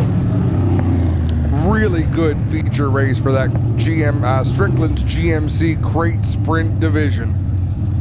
Look throughout the top 10, Adam, and we got a whole lot of new faces up there. Some really solid runs, obviously. Jordan Hill, his first career win. You look at Nick Sheridan, top 5 for him. Bailey Hurd right up there in 8th. And Brian Manico comes home in 10th. He's really got things going as well in that Canada Fuels 9C. So impressive. Strickland GMC Crate Sprint Car feature event. Jordan Hill just drove by victory lane. Someone needs to remind him, hey, we need you on the front stretch. Spent time as the main man doing the track prep here at the Speedway. Drove for Steyrs Racing for a time aboard car number 99. And now, since purchasing this former Holly Porter ride, Jordan Hill is going to Mr. Transmission. Victory lane in the Club 54 Racing number 28. Lone Wolf fireworks lighting up the sky to celebrate the first win ever for Jordan Hill.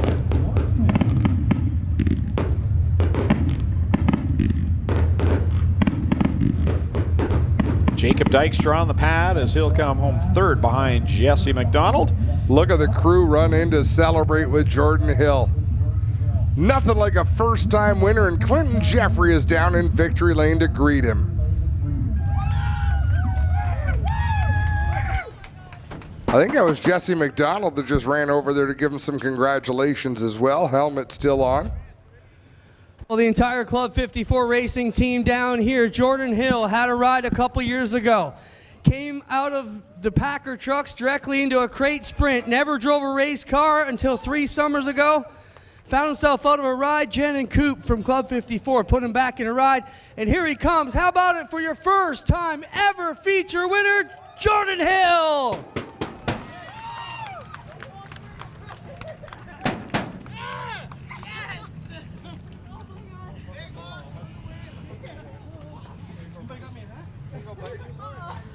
Jordan, what a run for you here tonight. You've been doing this a while, but not very long in the grand scheme of things. Spent a lot of time turning laps around the pad and the track here as the worker, getting the track running. But tonight, man, you got it done. You've been fast, just got out front. Talk about what it means to be a winner finally here at Ohsweken Speedway. To be honest, I didn't think it was going to come this quick. I thought I was going to be waiting a few more years so I got a feature win. But everything just came together tonight. I got to thank my guys for working on the car. We set it up perfectly. It did nothing but drive the whole time. Oh, what an amazing feeling. I know you got a lot of people who you want to thank, Jordan, but talk about the two that believed in you the most, Jen and Coop, and what they've done for you here. Oh, it's amazing that they put me back in the car again, and I couldn't be happier to be out here every night and running with the EST. It's just a childhood dream come true. You got it done tonight, Jordan. Congratulations. Thank you. How about for Jordan Hill, ladies and gentlemen, grabs his first feature whenever. We'll get over here and have a word with Jesse McDonald. Jesse, solid run for you. We see you limping a bit. What's the story there, man? I hurt my foot during the week. Got some problems with it, and it's sore right now. We talked a bit about on your Top Gun that you're up and down a little bit this year. Still a solid run to finish second here to Jordan. Oh, man, to lose to Big Haas, I'll take it, man. I was, so happy for Jordan, for never racing anything before. The kid's doing awesome. I had nothing for him. Solid run for Jesse McDonald here in the NREM 88. We'll get over here and get a word with Jacob Dykstra in just a moment. I think Jesse McDonald needs a hair care sponsor. That was some phenomenal hair in Victory Lane. If you get a chance to look at the broadcast, from the stands you probably can't see it, but I didn't think there was a light socket in Victory Lane, but it looks like he stuck his finger in it.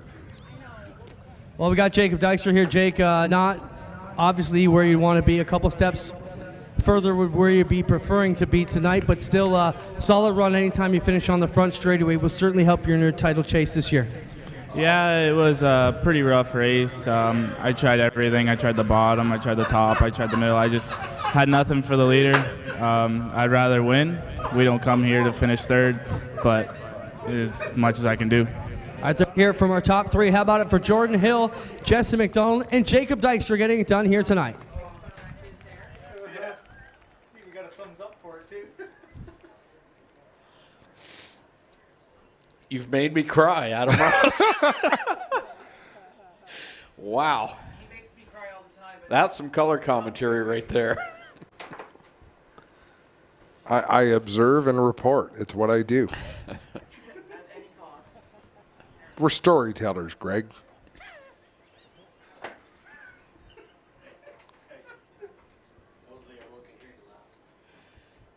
Good. Oh, the officials are upset because we're laughing. Look at them all looking. There hasn't been a laugh on that side of the room since last season. Doug Leonard, it would break his face if he cracked a smile.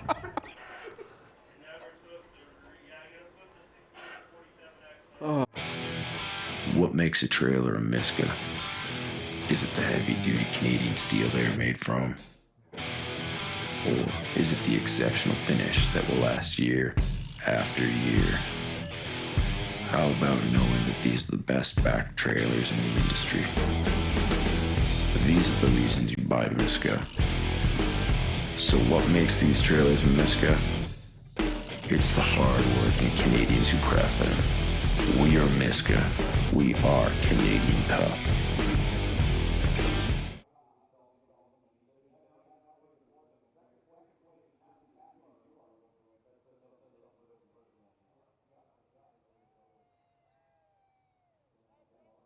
Thanks for bringing us tonight's action here at Ohsweken Speedway. Greg Kellman along with Adam Ross and Clinton Jeffrey down trackside as we get ready for the HRW Automotive Mini Stocks and their 15-lap feature event.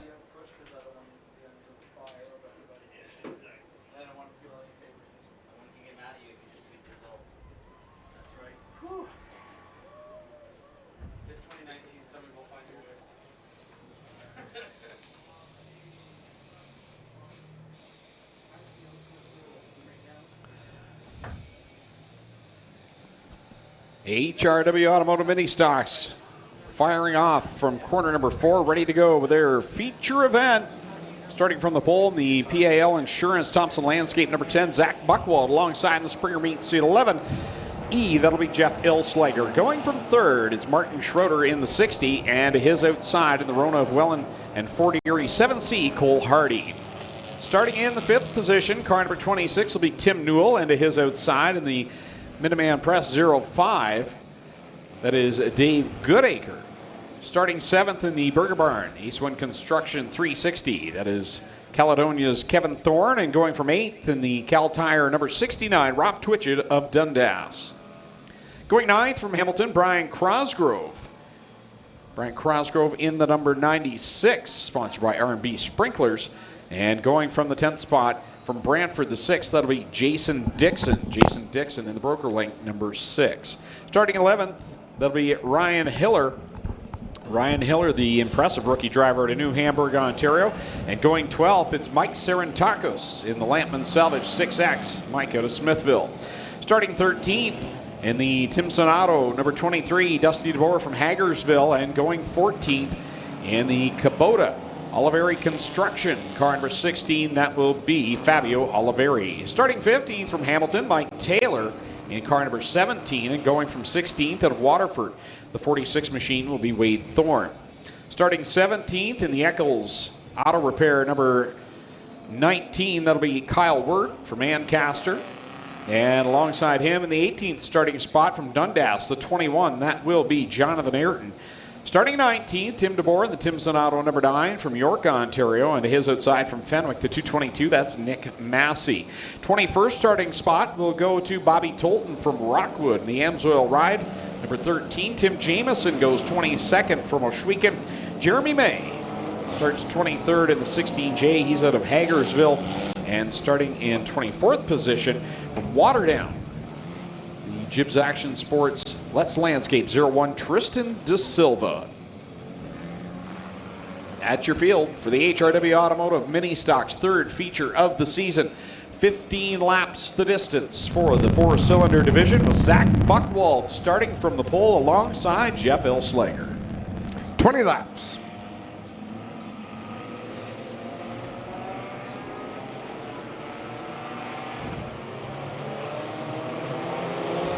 Normally 15, and that's what it says on the schedule, but we'll see what they decide.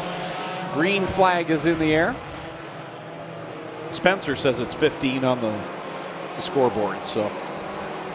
Oh, they're stacking up on the backstretch as Cole Hardy's lost power. Rob Twitchett stuck behind him and still can't clear. He was committed. He was committed to that line, so he gave Cole Hardy a bit of a push, and then he just couldn't do it anymore. Peels off down into turn 3. Martin Schroeder out in front now. Jeff Ilslager, the outside of the front row, is where he started, but he's headed to the pits. And now Brian Crosgrove goes around in front of a few different cars. You don't realize how fast the mini stocks are going until you see one at a dead stop while the others are racing on by. And the caution flag will come out as Brian Crosgrove needs to get the 96 machine looped back around. Man, oh man. Doesn't look to be damaged to anything but Brian Crosgrove's feelings. It looked like he was looking out the window and shaking his fist at something there down the back stretch. We lost Jeff Ilslager. Rob Twitchett lost a ton of track position, and Tim DeBoer is about to lose his back bumper in the 9 as it's flapping in the breeze. See, if Thorne was a good sport, he'd run it over for DeBoer. No, that wouldn't make him a good sport, but DeBoer would appreciate it. Let's have a look at the replay here. Crosgrove right up at the front gets turned sideways, and thankfully he got the car. It was spun around, but the car was pointed straight instead of being broadside to the racetrack. Clinton Jeffrey, what do you got? Well, when Crosgrove was backwards on the back straightaway, Doug Leonard was on the radio letting the other officials know, I got him, and he's watching. And the minute Doug threw on the yellow, he put it in gear and drove it away. So around here, that's intentionally causing yellow. You're supposed to get moving and pull in as fast as you can, and hopefully you get a yellow. But by waiting for the yellow, you got yourself parked. He's the sheriff. You don't mess with the sheriff.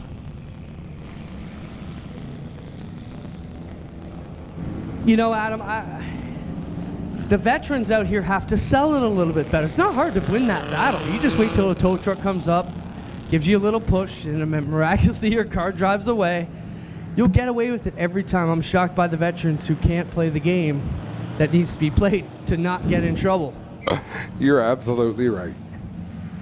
Harold Perry on our comments of our Facebook feed saying they're having a celebration of life for Gary Evans this weekend. He, of course, former Southern Ontario Sprints driver and many years racing against the best in the Supermods. And that's this weekend, the celebration of Gary Evans, who we lost not too long ago.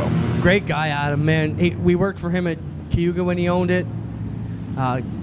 Hacker was awesome. He filled the cockpit of a sprint car better than any racer I've ever seen.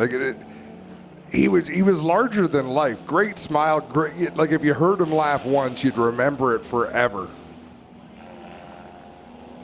One of the good guys.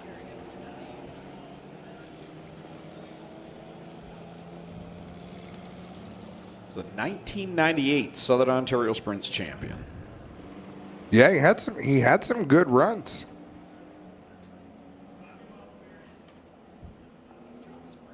So sorting out the lineup right now. I believe they're close to having it right.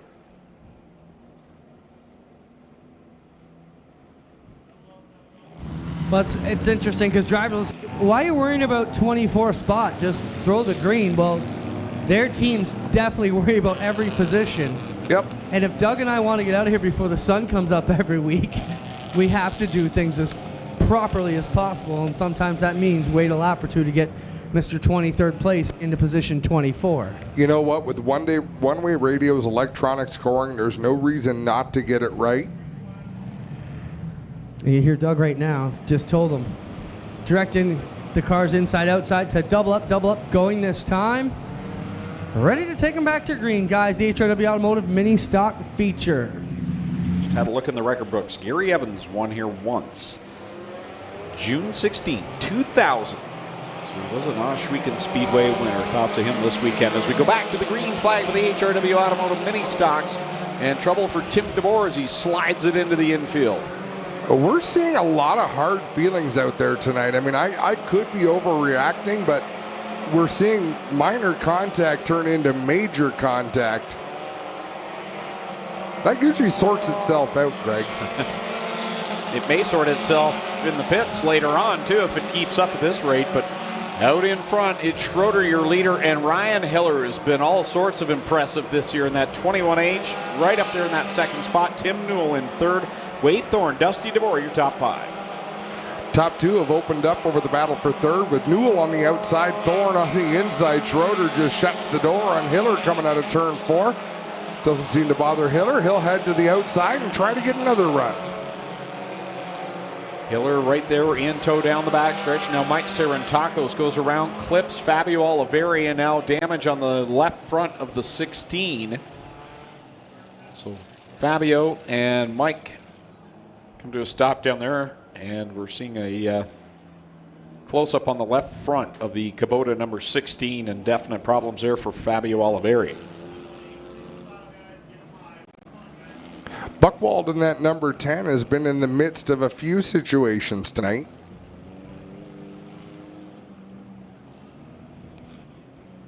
Car doesn't seem to be any worse for wear. As Fabio Oliveri waiting for his ride to show up.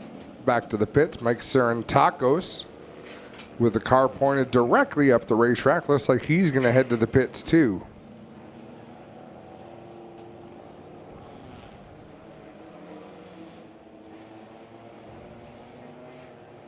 Still two more races to come after this one. The Thunder Stocks and the 360 sprint cars as they continue to work at the accident scene down there in turn number 2 with track manager Clinton Jeffrey overseeing the process, and he flips on his microphone. Well, as you can see here, the 16 Fabio Oliveri with big problems on that left front. The entire left side taken off here, pulled the entire strut tower out. Fabio getting the helmet off here as the safety crew working to get him hitched up properly. But yeah, all kinds of damage here for Fabio, and he will limp it off a little bit, guys. It's a little bit sore on that left foot. Fabio going to walk that off as he's taking a walk back to the safety truck. You know, I didn't think the contact was that bad from this. I knew there was some damage on the front, but when you get in there close, and again, great camera work down there by Sean to get us that close up and see how much damage there really was, and to see Fabio limping away, harder contact than we got from this vantage point. So, well, you know, it was just like I said when Brian Crosgrove got spun around. You don't realize how fast these cars are going until there's something to give you that perspective. But they are traveling at a pretty good clip. Once again for Fabio, another situation where just wrong place, wrong time, and that's been the story of his career so far. I think in the mini stocks he's shown moments of brilliance, like he could be one of the top competitors, and then something ends up happening around him and he gets caught up in it. I love that he keeps coming back. I want him to keep coming back, but yeah, you said it. He's just a victim of circumstance. That was not his accident. Super nice guy, great attitude, and you know he'll be back, and that's what keeps him coming back is that positive attitude that he has. Well, we've talked about Ryan Hiller a lot already this season, and it's only week number 3 in his first season in the HRW Automotive Mini Stocks, but look at him, he's right up there and competing for a win, and has been maybe the most consistent driver over the first 3 weeks. We've seen some up and downs from drivers. Case in point, Sean Iftati, who didn't qualify tonight as the point leader, but Ryan Hiller's been right there and solid all 3 weeks. The speed has been there every night for Ryan Hiller for sure. As they're about to move Oliveri's car up off the racetrack, we should be ready to go back to green flag racing next time by. Catching a replay of this accident where Serentakos goes around and then boom, right into the front of Fabio Oliveri. Fabio had nowhere to go. It happened so quickly.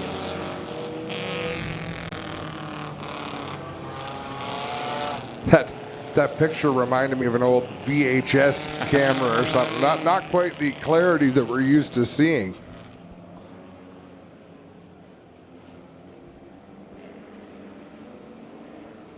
Kind of looks like this is a Zapruder film. All right, we are double file. The field bunched up through 3 and 4, coming back to green. With Sean Iftati, the point leader, not being in this race, the next closest guy in the points right now is Nick Massey, and he's back there. He's dive bombing right now on Jason Dixon to get up through the field. But you got Nick Massey, Tim DeBoer, Tristan De Silva, and Jonathan Ayrton all there behind Iftati in the points, but none of them right now having fantastic nights by any means. No, that's for sure. Newell went into turn number 1. That car just about got all 4 wheels off the ground. Thankfully, Tolton in the 13 was up on the outside to keep him in the ballpark, but both of them lost a little bit of ground in that transaction.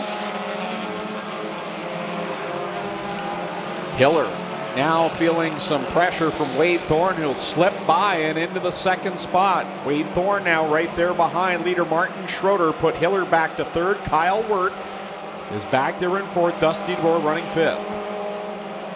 Top 5 sort of strung out nose to tail. A good 3-car battle for the lead, but behind the top 5, 2 wide, 3 wide, everybody looking for racing room, trying to make their way to the front. My goodness, what a bunny hop down into turn 1 for Tolton in that 13 machine. Now, I said Tristan De Silva is part of that group not having a great night. I should correct myself. He did start 24th, and he is up to 9th right now. There's still 8 laps to go, so Tristan is definitely working his way towards the front. He's battling with one of those guys that are right there in the thick of the points, Nick Massey in the 222. Now, in the B main, we were watching him navigate the bumps into 1 very well. What he's chose to do here in the feature event, he is avoiding the bumps altogether. Might be a slightly slower line, but it is much smoother as he runs down the inside. So at the halfway point, this will be a 15-lap affair with Martin Schroeder, Wade Thorne, Ryan Hiller, and Kyle Wirt nose to tail the top 4 down the backstretch. Guys, keep a look on the 26 of Tim Newell down the back straightaway. He doesn't even have any left rear assembly on the car whatsoever.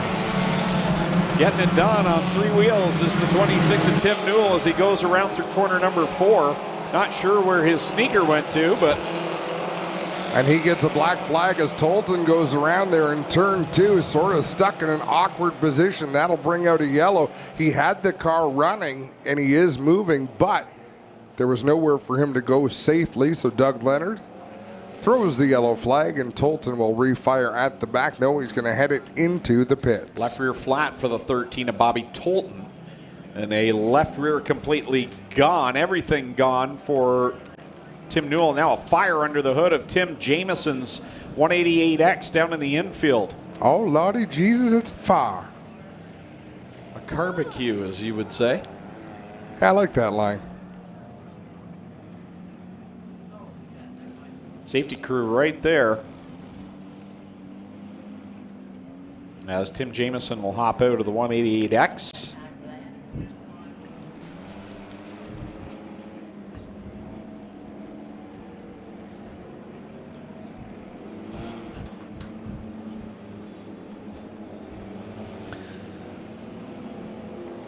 Another good job by the rescue crew. I mean, that wasn't a very visible fire, but it got picked up nonetheless, whether it was here in the tower or someone caught it out of the corner of their eye, and safety crew right there to put that out quickly.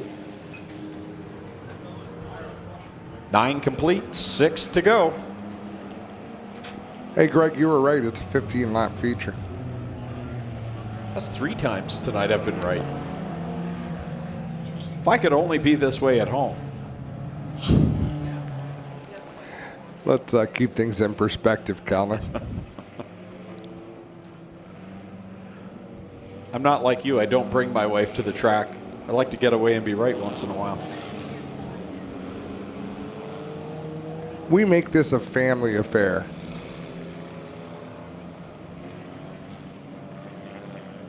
Although we brought Connor, I don't know where he disappeared to.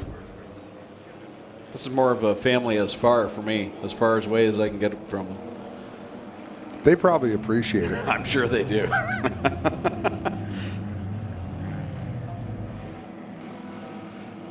Martin Schroeder up on the outside, Wade Thorne on the inside in the 46. Green flag in the air from Kyle McKenzie. We're back underway with 6 laps to go. Wade Thorne jumps to the top spot as they go down into corner number 1 with Martin Schroeder riding the waves up the high side, and he's going to open up the bottom to Ryan Hiller, Nick Massey, and now Kyle Wirt with a good run off of corner 2 in that white and green number 19. Wirt was running out of real estate there, but the hole opened up just enough for him to make that move as he battles for the 4th position. Bobby Tolton in the 13 gets out just in time to stay on the lead lap, but he is 3/4 of a lap behind. Good job by the crew there to make the changes, and something flopping around up there in 2 is Martin Schroeder, who had led for a time. Looks like some sort of a screen or grate laying down there in corner number 2. Good job of the camera guys to pick that up. Kyle Wirt looking to crack the top 3, battling with Nick Massey. And oh, Tolton up into the outside wall off of turn 2. Great job by the crew to get that tire changed and back out, but now Bobby Tolton into the wall in corner number 2. That will bring up the caution and a chance for the safety crew to grab that screen or grate or whatever it is up there at the high side of corner 2. Tolton unbuckling himself and climbing from the 13 Amsoil machine. Awesome looking helmet. That is a pretty cool lid. That's a family affair there.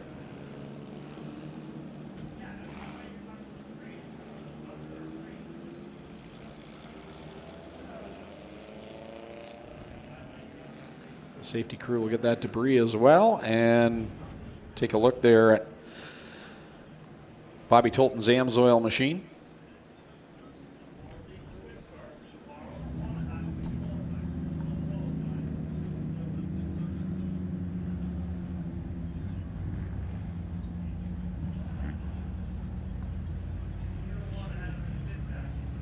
Rhonda, who's rolling on the river, she's been chiming in all night. She was talking about our wife's story. She says, happy wife, happy life. She must be happy if she's on the Trent River watching a race. I'd like to announce the races from the Trent River. I second that. How can we make this happen? I have visions of you and I in inner tubes floating. Wow. They'd have to be big old tires. Just about to say they'd have to be a Case IH inner tube. Fruity drink with an umbrella in it. Water wings. Little monitor we could announce the races from. I mean, it could happen. We need Clinton. He actually visibly has to be on camera and in the thick of it. I'm pretty sure right now he's on Monster or another job site trying to fill our positions. And the cleanup crew rolling away from turn number 2. Tolton's car in tow. Some of the crew will head back to the infield. Looks like they're all going to bring it back to the infield. Oh, wow. That was a vicious hit for Bobby Tolton, as we see from the speed shot. That car went hard right directly into the concrete. Well, you know what? What? It was that screen. Come on. It is. Have to think maybe a tire was punctured. Yeah, Greg Boydell actually got it. He was already into a spin when he went over the screen, though, I think. Yeah, Great camera work by Greg Boydell up there to grab the car going over the screen there. Yeah, the car's already sideways at that point, so. Oh.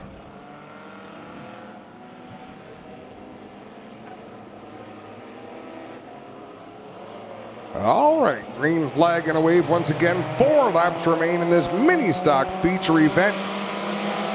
Big start by DeBoer in that 9 as he shoots to the inside off of turn number 4. He'll battle for the second spot. Ooh, Wade Thorne gets shuffled out. Now he has to go to the pit area. The field thinning out here. And the guys that we were talking about in the points that weren't up there, well, they're up there now. Nick Massey has a good chance to catch Sean F. Toddy and take the point lead if he can hold on out front. Tim DeBoer is in the thick of it, as well as Jonathan Ayrton, Tristan De Silva, all in the top 10 right now. Yeah, De Silva was actually doing better than that. He has lost a couple of spots. Jonathan Ayrton with a late surge in that 21 machine. And let's see if Kyle Wirt can work his magic on Nick Massey, the top 2, pulling away from DeBoer and Hiller, battling for 3rd. Kyle Wirt looking to grab another win. Here he is working on the back bumper of Nick Massey as they sail it down the backstretch. Then you've got another fight as Ryan Hiller looks to the inside of Tim DeBoer for the 3rd position. Be 1 lap to go this time. The white flag is displayed. Nick Massey with a car length advantage over Kyle Wirt. Everybody in the top 10 now single file as they head into 1. Massey on top, Wirt on the bottom, fighting for the win. As they go down the backstretch for the final time, Kyle McKenzie will bring out the double checkers. Kyle Wirt looking to make a big run to the bottom. He couldn't maintain his momentum. Massey to take the win. Wirt 2nd. DeBoer rounds out the top 3. Hiller finishes 4th. Dusty DeBoer rounds out the top 5.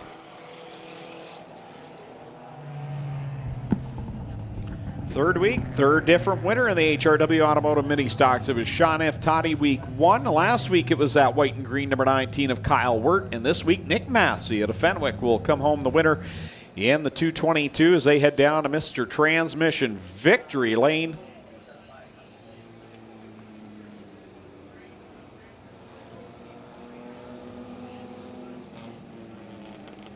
And it looks like Tim DeBoer will join them on the pad.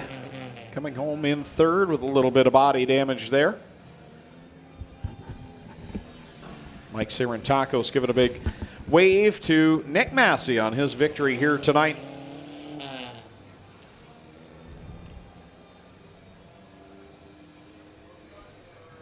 As things get situated down to Mr. Transmission Victory Lane.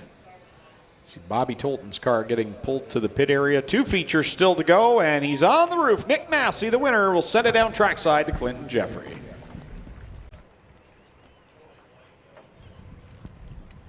Thanks a lot, Greg. Well, Nick, welcome back to Mr. Transmission Victory Lane. It's been a while, but totally new car. Same result. Still pretty cool to get down here and pick up a win. Yeah, you know what? This all came together the last few laps. Bit of guys slipped up a bit, and I just snuck by on the inside. That was the hot lane right around the middle. But yeah, I want to thank guys at work that covered me for the on-call shifts. My wife, if it wasn't for her, I wouldn't have came back and built this car. I just want to say I love you, Mom. I lost her last year. And I just want to say thanks to the fans who came out, and thank you. Solid run there for Nick Massey, getting it done, ladies and gentlemen. How about a hand for our feature winner in the 222? We'll get over here and talk to last week's feature winner. Kyle, still solid night for you whenever you can capture maximum points. There was only one spot that got more tonight. You did a great job to get back here. Talk about your drive. Coming off of 3 was a bit loose, and a few bumps you got to avoid, so there's a few lines you got to take, and it's hard to get around these front-wheel drives in that position. Bit of a different track setup for you guys tonight. Ultra slick, a little bit dry. How'd that change your setup? Just can't take down the PSI, you'll blow a bead, so it's just same setup, drive it differently. Right on there you have it. Kyle Wirt grabs second. We'll get over here and grab, but winner. Quick word with our third place, Tim DeBoer. Tim, what a drive for you. I mean, we saw Brian Cosgrove get in trouble the same way you always will by Doug. Waited for that yellow, then drove away. You could have done the same thing here in the infield when you got spun out, but you did the proper thing, got back in line, the yellows came your way, and here you are in third. Talk about your evening for us. Well, it was going pretty good. The first couple laps were haywire, and then, I got turned around there. I just kept her to the floor, kept steering, and hoped for a caution, right? It came and got beat around a little bit, but it's a good night. Do you realize how far your left rear is when you enter turn 3? You're about a foot off the ground. You're tricycling this thing into the turns. That's the way to do her. Yeah, sometimes you can just feel it. All of a sudden, it just dives right on the right front, but I don't need that tire anyway. Solid drive. How about a hit for our top 3 tonight? Nick Massey, Kyle Wirt, and Tim DeBoer getting it done here in the HRW Automotive Mini Stocks. I used to have to go in to the auto parts store. Pay too much, never find quite what I'm looking for. Now I just go online to Rock Auto and see all the parts my car will ever need. Lower prices, more parts, more brands. It's so easy to find the right parts fast. All the parts your car will ever need. Rock Auto. All the parts your car will ever need. RockAuto.com. Setups for the 360 Sprint, and I got a message this week. You've got to try the new Pro Trucks on iRacing. I got messages from Greg Boydell, our Turn 2 cameraman, from Nick Massey, Rick Scott, and then my son Connor saying, oh man, these things are so awesome to drive. Kyle Wirt, another solid performance after a win last week. Second place tonight, and he'll gain some ground as a lot of drivers will on Sean Iftati tonight, who did not make the A main. So we're back and ready to go with the Cool Kids Ice and Water Core-Pack Merchandising Sprint Car A main. Starting from the pole from K-Ster Center in the Kingpin Farms, car number 91, that'll be Ryan Turner. Starting second from Mississauga, Ontario, driving the Ackland Insurance Town Line Variety Ripshot, number 17X, the Highlight Man, Mac Demand. Going from third out of Brantford in the CarQuest Auto Parts, Brown Auto Service number 10, Downtown, Mitch Brown. And rolling off from fourth out of Alden, New York in the Fiberworks Composite, Merzac Enterprises 49, and the Straight Shooter, Scott Kruder. Starting in position number 5 out of K-Ster Center in the Burger Barn, East One Construction Mobile One, car number 13 is Corey Turner, and rolling off sixth out of Dorchester in the Oshwegan Speedway, Rochester Nighthawks, Case IH, car number 1, Holly Porter. Going from 7th out of Oshwegan in the Case IH, Renway Energy, car number 68, Aaron Turkey. Aaron Turkey goes from 7th and alongside in 8th, the current point leader, undefeated in 2019 from Scotland in the original Traders Energy. Sovereign Fusion, Burford Heating and Cooling, car number 47X, D-Dubs, Dylan Westbrook. Starting in 9th from Fenwick in the Gibbons Contracting, car number 14H, the Red Rocket, Jim Hoopinen. And starting from 10th out of Beamsville in the Parts Source, J&E Recovery, Julie Swayze Remax, car number 88H, it's Josh Hansen.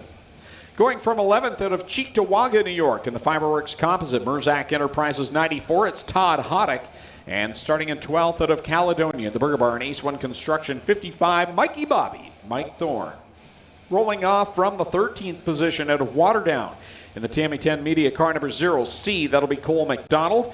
And to his outside from the 14th starting position from Scotland in the Total Rentals, Ackland Insurance, car number 87X, Sean Evans. Going from 15th out of Thetford, Ontario, driving the Coldwell Banker, Tim's Lawn Care, car number 5D, that is Shane Ross. And flanking his outside from the 16th starting spot from Carlisle, Ontario, driving the Nitro 54 variety, car number 9, that will be Steve Lyons. Starting 17th position tonight in the Edwards Excavating and Construction 43 from Port Colborne, Ontario, that is Scott Shirk. And going from the 8th starting position from Caister Center in the Charlie B. Honey Pie Spring and Alignment 11, that's Jamie Turner. Going 19th in the Hills Tire and Gas, Brown Auto Service, Little Bend 110, Jake Brown, and to his outside going 20th from Grimsby. That'll be car number 90 of Travis Cunningham. Starting 21st from St. Williams in the Gales Auto Aftermarket 21. That is John Burbridge Jr. And his outside starting 22nd from Oshwegan in the Nitro 54 variety, number 15, Dan Nanacoke. Going from 23rd from Charing Cross, Ontario, the ERW Contracting, number 9B, Scott Burke. And starting in the 24th and final spot from Lewiston, New York, the G&J Contracting, car number 81 of Derek Jonathan.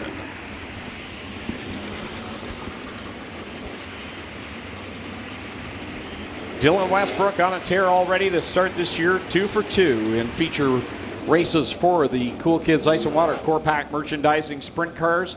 He's just 3 wins away from tying Glenn Stiers for the all-time sprint car win list here at Oshwegan Speedway. 27 wins for Glenn, 24 for Dylan Westbrook. You got to go back to Dustin Daggett, who has 11. He's the next closest between the top 2. Wonder how many races it took Glenn Stiers to win his. Definitely not as quick as Dylan Westbrook, that's for sure. Glenn's first win looks like it was 2003. So you're looking at over a 10-year period, about a 12-year period for him to rack up the 27 wins. Dylan's been doing this since 2016, middle of the season 2016. So we are ready to go for the Cool Kids Ice and Water Core Pack Merchandising Sprint Cars behind the Strickland GMC Pace Truck. Ladies and gentlemen, wave these drivers on. They are 4 wide and fancy for you, the fans. This is the Cool Kids Ice and Water Core Pack Merchandising Sprint Car A-Main.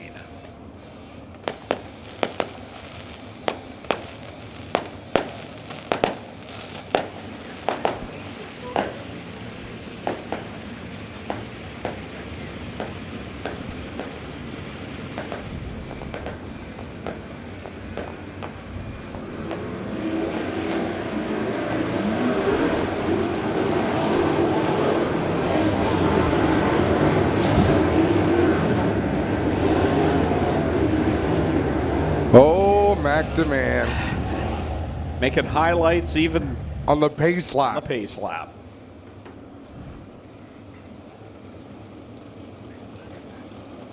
White flag displayed to the field, getting ready to go green flag racing. 20 laps, the third feature of 2019 for the Cool Kids Ice and Water Core Pack Merchandising Sprint Cars. 2 by 2, 12 rows of beautifully prepared sprint cars ready to come to life. Ryan Turner, Mac DeMann make up the front row. Kyle McKenzie's got the double green flags in hand. The Strickland GM Pace Truck pulls off on the backstretch. Ladies and gentlemen, you came looking for a show. Well, here you go. Let's end all the anticipation as we bring to you our feature presentation.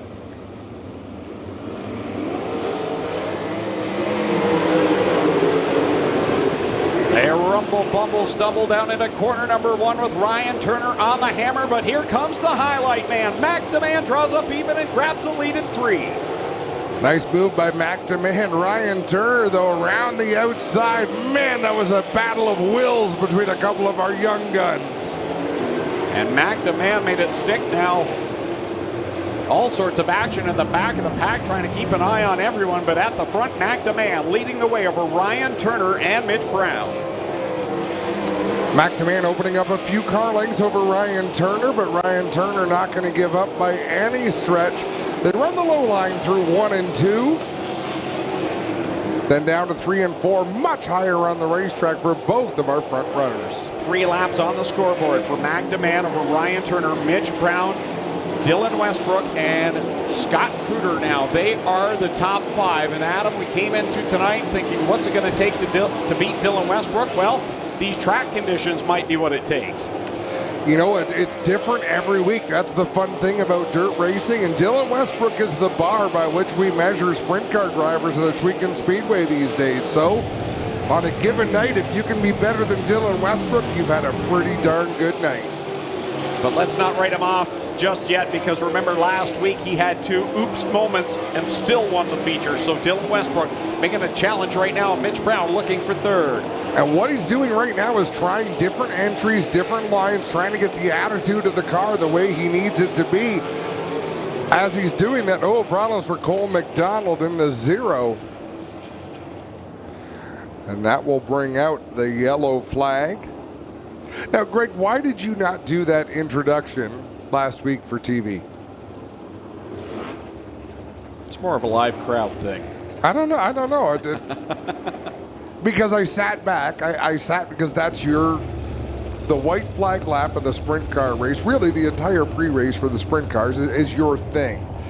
So I kind of sit back and take it in. I thought, he's not doing it. Why isn't he doing it? I get it. I could do it if you'd like, but it's tradition. It's your thing. There's even a T-shirt now. Is that right? Yes. If I buy one, will you sign it? Absolutely, just for you. You know, we did Doug Leonard's shirts. His, cover the line, too wide, too qualified, whatever Doug's statement is, and I can't sell them if my life depended on it. Greg's are flying out the door. With the garbage. That's probably because Greg's come with a free box of ice cream bars or something.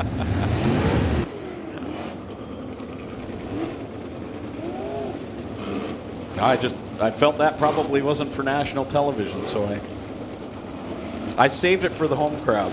Yeah, I feel you. Here, we paid you all that extra money. Figured you're going to deliver your signature line, so we want our money back. I figure if I have to be someone different in order to be on TV, I don't want to be on TV. This is our show. This is what we do. Yeah, I just want to say, guys, I had nothing but great compliments about the work you guys did, and the whole team last week was amazing to hear everybody enjoying the broadcast. Just remind everybody the plan is to air it tomorrow at noon. So if you're one of those guys who does not have MAP TV yet, call your local cable provider. Or you can log on to our Facebook and live stream tomorrow. The plan is at noon to air it for everybody who has not seen it yet. And if you have nothing better to do, tomorrow you can watch an Ashwegan Speedway doubleheader. You can go home, watch tonight's race in the morning, and then at noon you can watch last week's race. Endless entertainment. We can have a watch party at 4 in the morning, because that's what I do every Friday after the races. I'll tell you part of my fun after we call the rest of this race. Green flag back out, single file past the restart cone as they hammer down into corner number 1. Mac DeMann looking for his second career 360 sprint car win. DeMann with a nice restart. Opens up that slight advantage over Ryan Turner. Look at that, Dylan Westbrook to the outside. Here goes Scott Kruder battling down low. Good fight amongst the top 5 right now. Here comes Kruder to the inside of Brown. Brown bobbles just a little bit, and that allows Dylan Westbrook to hop by, literally hop down to corner number 2 into the 3rd spot. Doesn't take much of an opening for Dylan Westbrook to pounce. He does so. Then Kruder gets around Brown, and then here comes Jim Hoopinen. Meanwhile, Mac DeMann stretching out his advantage over Ryan Turner. And then you've got that 47X of Dylan Westbrook right there in 3rd. Scott Kruder not going away in 4th. 5th is Mitch Brown. And right behind him, good solid performance from Corey Turner and Jim Hoopinen. Absolutely true as McDeman powers into turn number 3. He's about half a straightaway from encountering lap traffic. And what a race for second. Ryan Turner has the spot. That is Dylan Westbrook, Scott Kruger, all three of those drivers running completely unique lines through 1 and 2. Let's see what they decide in 3 and 4. Westbrook to the inside. He'll slide up in front of Ryan Turner. Turner carves it back down below the 47 to retake the position. Tell you what, if Ryan Turner can get a better run through corner number 2, he might have something for Dylan Westbrook. That time he is a bit better, but great run through 3 and 4 for the 91 as he'll once again work it down the hill. And he's really strong off of 4 against Dylan. Ryan Turner getting stronger and stronger week after week behind the wheel of that kingpin number 91. Jamie Turner taking it off the track to the pit area. Meanwhile, at the front, McDeman working through the lap cars of Scott Burke and Travis Cunningham as Holly Porter goes around in corner number 2. We're back under the yellow flag. 12 on the board, 8 to go.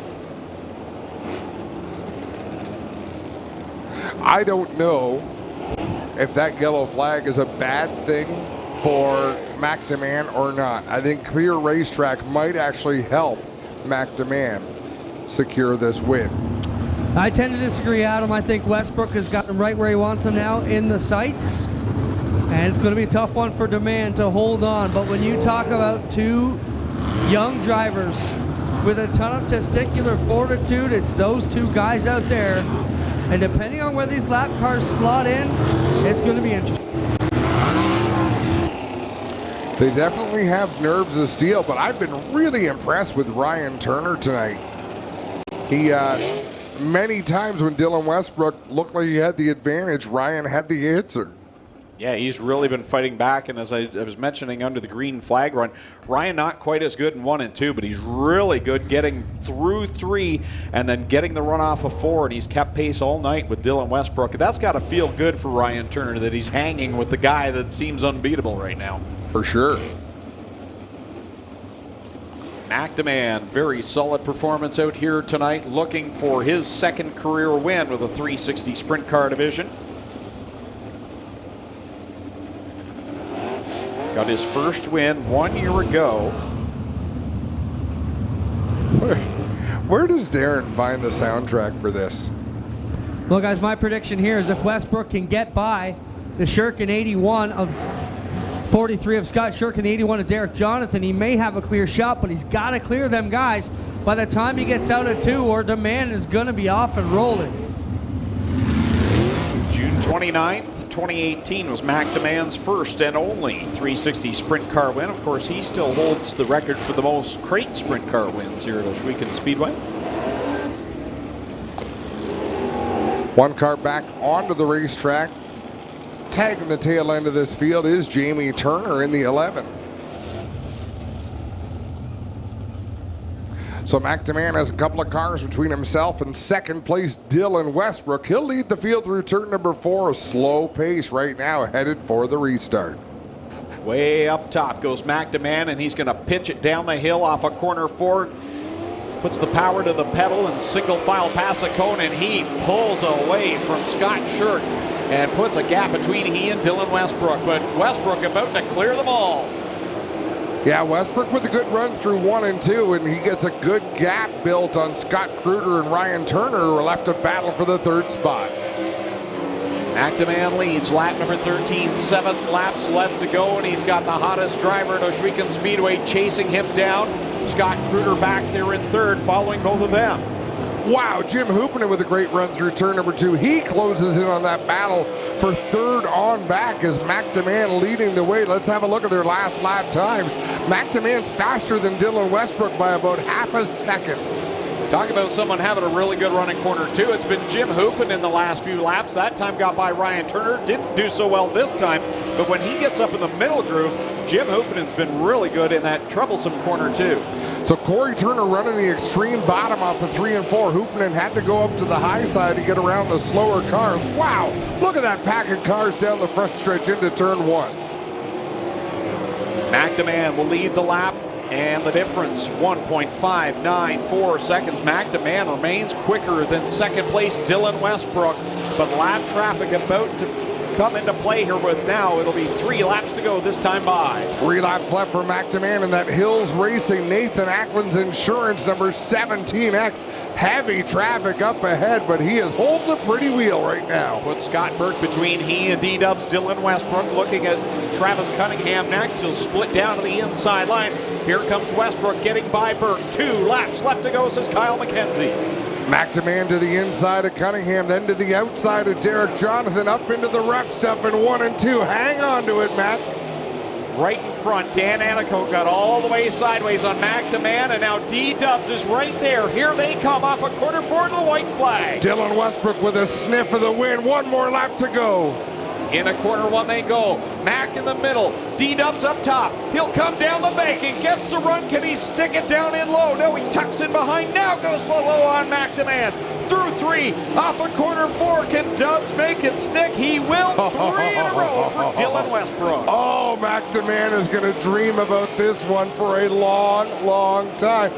How many times have we said the driver in second has the advantage? The driver in second, all they have to do is what the leader doesn't do. The leader is at a disadvantage. You saw it right there. When McDeman watches a replay of this race, he's going to be sick to his stomach. Not because he did anything wrong, Greg, but because he did not do anything wrong. No, exactly, and you just said it. He had no idea exactly where Dylan was or where Dylan was charging. And the biggest gain that Dylan Westbrook made was the lap prior. Dan Nanicoke got sideways right in front of McDeman, and I don't know if Mac let up just a little bit, wondering where the 15 was going to go. But Dylan Westbrook scoots by on the final lap, makes it 3 in a row, 25 career wins, pulls within 2 of the all-time win list at Ohsweken Speedway with 27 that Glenn's Tires has. So Lone Wolf Fireworks lighting up the sky, celebrating another win for D-Dubs Dylan Westbrook. He'll climb up on the car. He had to work for this one tonight. Dylan Westbrook, your winner. Let's go trackside with Clinton Jeffrey.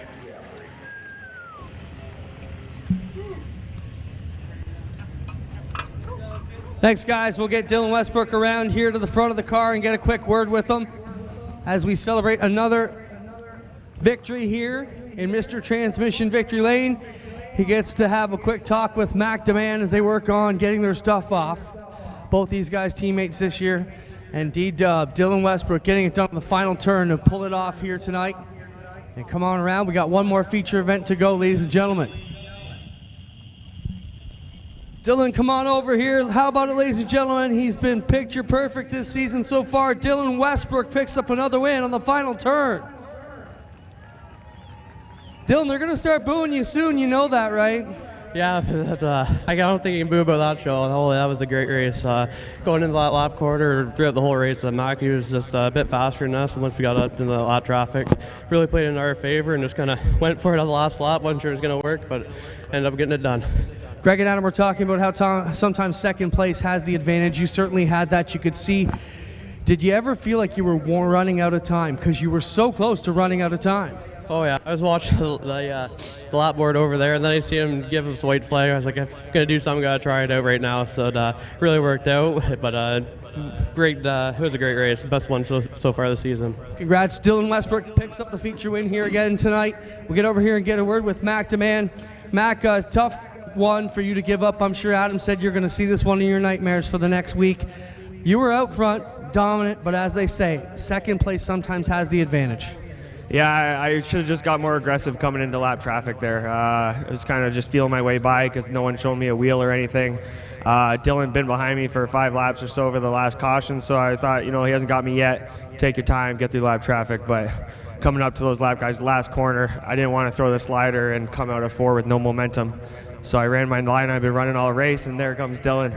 So I don't know. We run out of the same shop, so we'll go back and have a beer over it.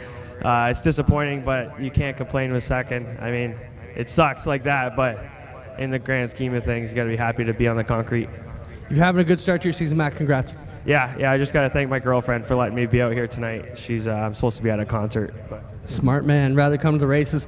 Gets the thanks in there as well. We'll get over here and have a word with Mr. Hoddick, or Kruder, in the Hoddick Racing Machine. Come on over here, Scotty. Sorry, guys. Scott, another solid run for you last week here on the concrete. You said the car has no more, I gotta get better. You're still there, man, but tough track conditions. These guys had a heck of a race. You guys were going at it in the middle of the pack. Still a good night, man, when you can end up here. Yeah, it's always good to be in the top three. Obviously, we really want to win. Tonight, it was a little bit more getting the car better than I was, driving it the best I could. Just need to get a little better. I don't know if we went too far or didn't go far enough. Obviously, the track's really slick, but it was fun. It was a good race. We had caught Dylan there for a minute, and then I just couldn't really get any more out of it. So, happy to be here. Got to thank the Hoddicks for putting me in this thing. It's always fun to drive this car. I would have loved to win tonight, but tonight's for our buddy Hawk. He passed away this week, so dedicating this one to him. Hopefully we can get a win for him. Have a safe drive home, Scott. Thank you. How about a hand for our top three tonight? Dylan Westbrook picks up win number 3, Mac Demand, and Scott Kruder get it done here in Mr. Transmission Victory Lane. One more feature event to come, and that will be for the Middleport Mechanical Thunderstocks. Reach in here, and quickly, Dylan, grab me a winner for your 50-50. When you think about it, productivity starts at planting. So it's time to rethink how productive your planter can be. We did with the new Case IH 2000 Series Early Riser Planter. We rethought your row unit so it's tougher, more accurate. We rethought your meter, took the most precise technology, factory installed it. We rethought every inch of the Case IH Early Riser Planter to make it the most productive planter around.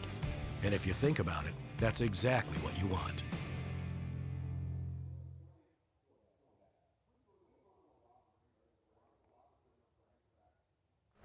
You know, what's so special about Ohsweken Speedway? Races like that, finishes like that. It just unbelievable finish to that race. Sometimes you don't realize it. You just get spoiled by it and take it for granted. And an excellent finish there in the Cool Kids Ice and Water Core Pack Merchandising Sprint Car A-Main, with Dylan Westbrook picking up his 3rd feature win of the season. He's perfect so far in 2019. One feature to go. Middleport Mechanical Thunderstocks lined up. You see them over there in corner number 4. And the starting lineup will look like this going from the pole out of Brantford. The ShedInAday.com number 13, Casey Huffman to his outside in the Nitro 54 variety. Number 24, that'll be Blake Bomberry Jr. Going from position number 3 out of Simcoe, car number 4 is Aaron Rowitsky. And alongside him in the Window Works 14, Johnny Lowenberg. Starting in 5th from Brantford, the Affordable Towing and Recovery number 40, Derek Liverance. And in the Classic Party Rentals Strickland's GMC car number 1, Chris Dickey will go 6th. 7th from down in Chatham, Jeff Roloffs in car number 6R. And alongside him in the 8th starting spot from Thorold, it's Go Fast Teeple. Starting position number 9 from Victoria, Ontario, the 84RK, the APC ride, that's Ryan Beagle. And starting in 10th from Caister Center, the DNS Automotive 28D, Donnie Lampman. Starting 11th from Canfield in car number 32, that's Mark Fawcett. And rolling off from 12th out of Hamilton, car number 25, the Club 54 Racing Machine of Ken Sargent. Starting 13th in the DNS Automotive 28 from Caister Center is Jim Lampman. And from the 14th starting position, the 37 of Harley, Ontario's Robert Hoskins. Going 15th out of Guelph in car number 79, the Draper's Door Machine, that is Christopher Hale. And his outside, the Advantage Electric number 53 from Jerseyville, Logan Schwetting. 17th starting position from Hagersville, the Caledonia Auto Supply 23 of Trevor DeBoer. And from the 18th starting spot, the Jibs Action Sports, Queenston Chevrolet 49, Brewster Baker, Dave Bailey from Hagersville. Starting 19th, Kyle Andrus in the 43 from Hamilton, and to his outside, that beautiful Firebird, the Burger Barn Ace 1 Construction number 21X of Mark Bazine. Starting 21st from Caister Center, the Plastics Auto Recycler 41 of Adam Plazik. Starting 22nd, the Club 54, number 8 out of Hagersville's Ryan Dinning. 23rd from Ohsweken will be the 38 of Frank Turkey. Melissa Miller from Hagersville goes 24th in the 93, and Matt Newell in car number 2 will start from the 25th and final spot. Kyle McKenzie waves the double green flags, and Casey Huffman will lead us down into 1.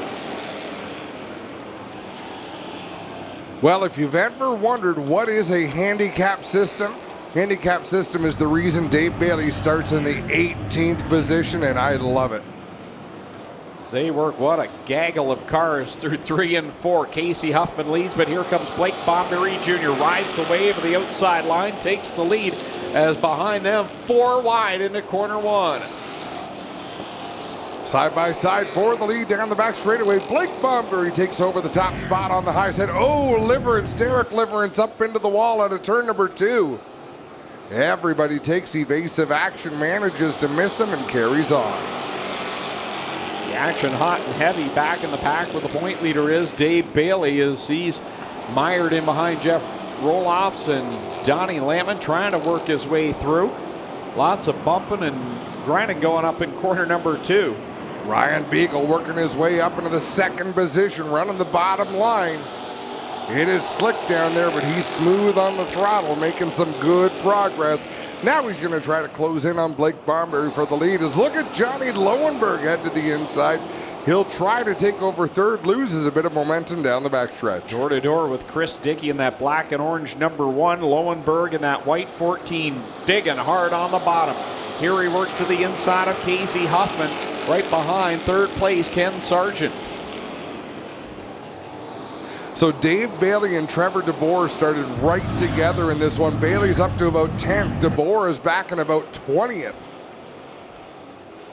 1 and 2 in the point standings coming into tonight, 9 points apart.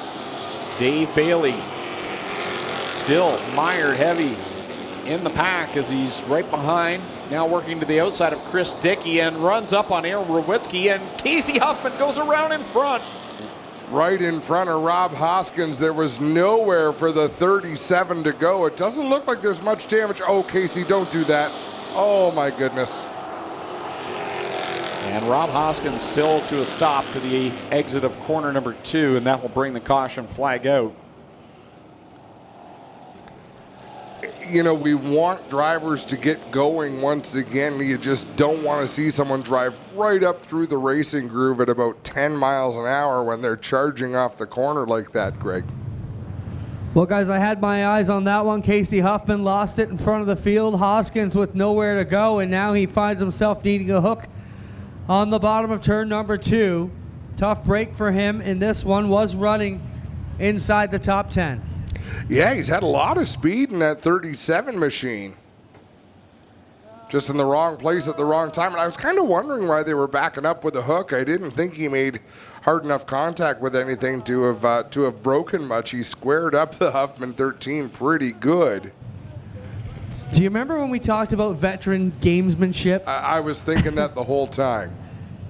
Hoskins knows that if he just drove away when Doug threw the yellow, he'd be in trouble. So he waits till he gets all the attention he could possibly ask for, and now he's all right. Well, which is going to get him through the game. Absolutely. And we look at the replay. Casey Huffman loses it on his own. As we look at Hoskins, yeah, the contact, I mean, that's why you have such a rugged front bumper on a dirt car.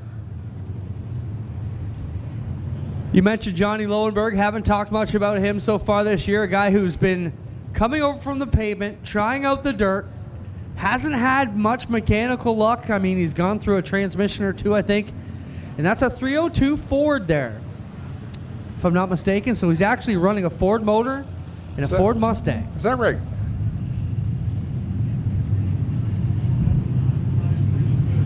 Which is rare because pretty much every sprint car, most of the Thunder stocks are all running Chevrolet powered engines. Well, it doesn't surprise me that Johnny Lowenberg would want to do things a little bit differently. Got to respect people that want to do that, do things their own way. Well, you see our new Pinty's activation room down there. Adam will be selling chicken and potatoes out of there next week, and the new frontage on it was built by John Lowenberg in that Window Works machine with his business Window Works. So Johnny did a great job putting in the new garage door and the frontage on that building. We'll open it up next week as a fan seating area for fans to enjoy some Pinty's chicken and get in the shade a little bit. Very cool.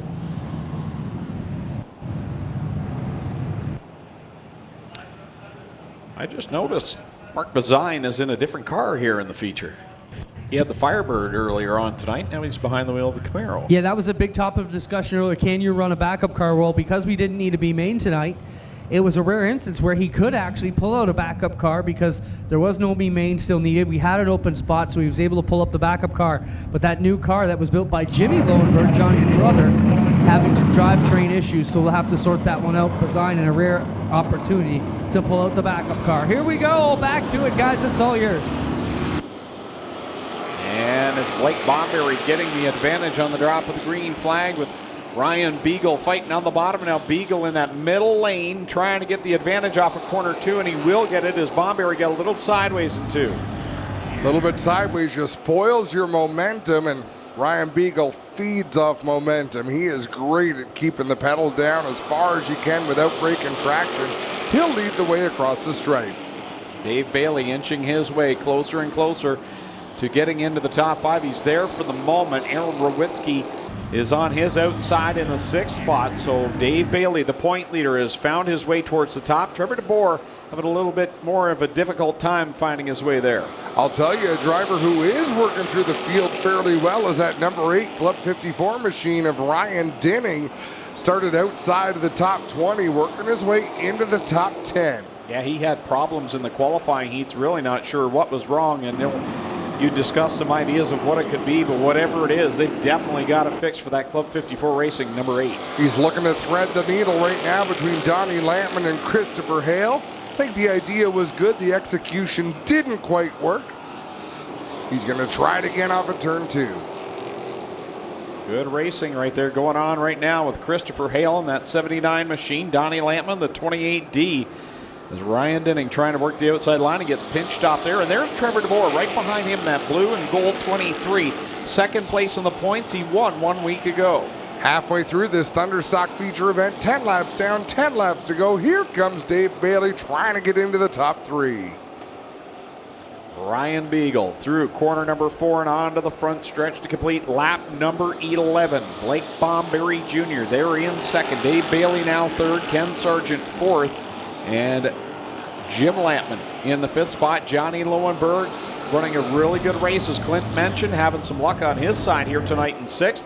And how about Aaron Rowitsky, 2 and 7th? Big shout out to him. He is really running a nice race up there in that 4 machine, having some luck go on his side as well. Sooner or later, it was bound to happen. He's got some speed. He just didn't quite have the fortune the first 2 nights of the season. Ryan Beagle leading through corner number 4 again, and he's been so smooth all night. You talked about it in the qualifying heats, Adam, how good Ryan Beagle was finding where to avoid the problems on the track, and he's just doing it again here in the feature. Very methodical race car driver. He finds what he wants to do, figures it out, maximizes the line that he's running in. He's out in front by about 10 car lengths over Blake Bomberry in that purple 24. A good job for Blake Bomberry holding off Dave Bailey and Jim Lampman. Ryan Beagle with 2 career feature wins in the Thunderstock division. As it looks like, I believe that's Kyle Andrus going to the pit area. Not able to continue. Good battle on right now for the 2nd spot. The big high five from Kyle McKenzie. 5 more circuits around. Out in front is Ryan Beagle, but as I said, a good battle for 2nd. It's Blake Bomberry Jr. holding it down on the 24. Then you've got Dave Bailey and Jim Lampman right there side by side. Blake Bomberry, I'm trying to remember the last time he finished on the podium. I'm certain it wasn't this year, was it, Greg? No, I don't believe so. I'm terrible for stats like that, but Blake Bomberry used to be a factor week in and week out in the Thunderstock division.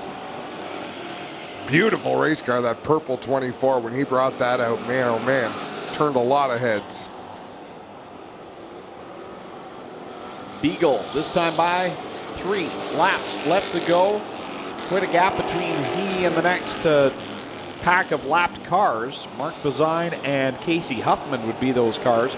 The challenge for 2nd continues on. Bomberry and Bailey. Bailey looking high, and now here comes Jim Lampman reeling those 2 back in. 2 laps left to go for Ryan Beagle. This is another case similar to McDeman in the sprint car race. Blake Bomberry hasn't seen the nose of anybody. He's just been running his race, He hasn't had anything for Ryan Beagle. Dave Bailey's had 10 laps to practice exactly the marks Blake Bomberry's been hitting lap after lap. White flag coming out for Victoria, Ontario's Ryan Beagle. One more trip around to cash in on his third career feature win. One last time down the back straightaway. The battle is on for second. Jim Lampman has made the pass on Dave Bailey. Ryan Beagle one more time through 3 and 4 to collect the victory, but who's going to take second? Across the stripe, feature win number 3 for Ryan Beagle. Blake Bomberry comes home in second. Jim Lampman gets third. Fourth will go to Dave Bailey, and Aaron Rowitsky with a really solid top 5 outing as he crosses the stripe in car number 4. There was a lot of feel-good stories tonight. We saw that throughout the features tonight, seeing some different faces in new places. And we're going to see this guy, Ryan Beagle, in just a moment in the APC number 84 RK go down to Mr. Transmission Victory Lane. Third career feature win. He got his first win in 2017 in the Brock Leonard Memorial 50-lap feature event. That's a big first win for you. And then last year he picked up a win in August. And now we'll go to Victory Lane for the third time in his career. And I dare say we have never sent 3 bigger race car drivers to our victory podium than Ryan Beagle, Blake Bomberry, and Jim Lampman, Greg. Lone Wolf Fireworks light up the sky. Don't forget they're in Middleport, the official firework provider of Ohsweken Speedway. Lone Wolf Fireworks. Check them out online on Facebook for your fireworks needs.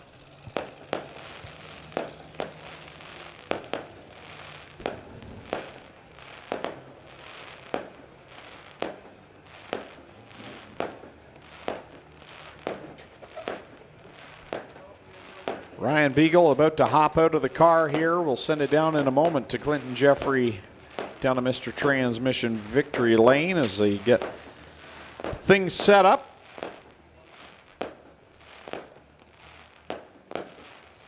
Don't forget to be back next Friday night, 7:30 start time. Wall of Fame night, plus it's the Kids Race Canadian National Autism Foundation night. So make sure you join us Friday night, 7:30. $14 for adults. Make sure you are here to be part of the Wall of Fame ceremony as we are ready to go down to Mr. Transmission Victory Lane with Clinton Jeffrey. Ryan Beagle drops the safety net. Here he comes out of the RK Automotive number 84, and Jim Lampman's going to help drag him out of the window. How about it, ladies and gentlemen? Ryan Beagle gets it done here tonight in the Middleport Mechanical Thunderstocks.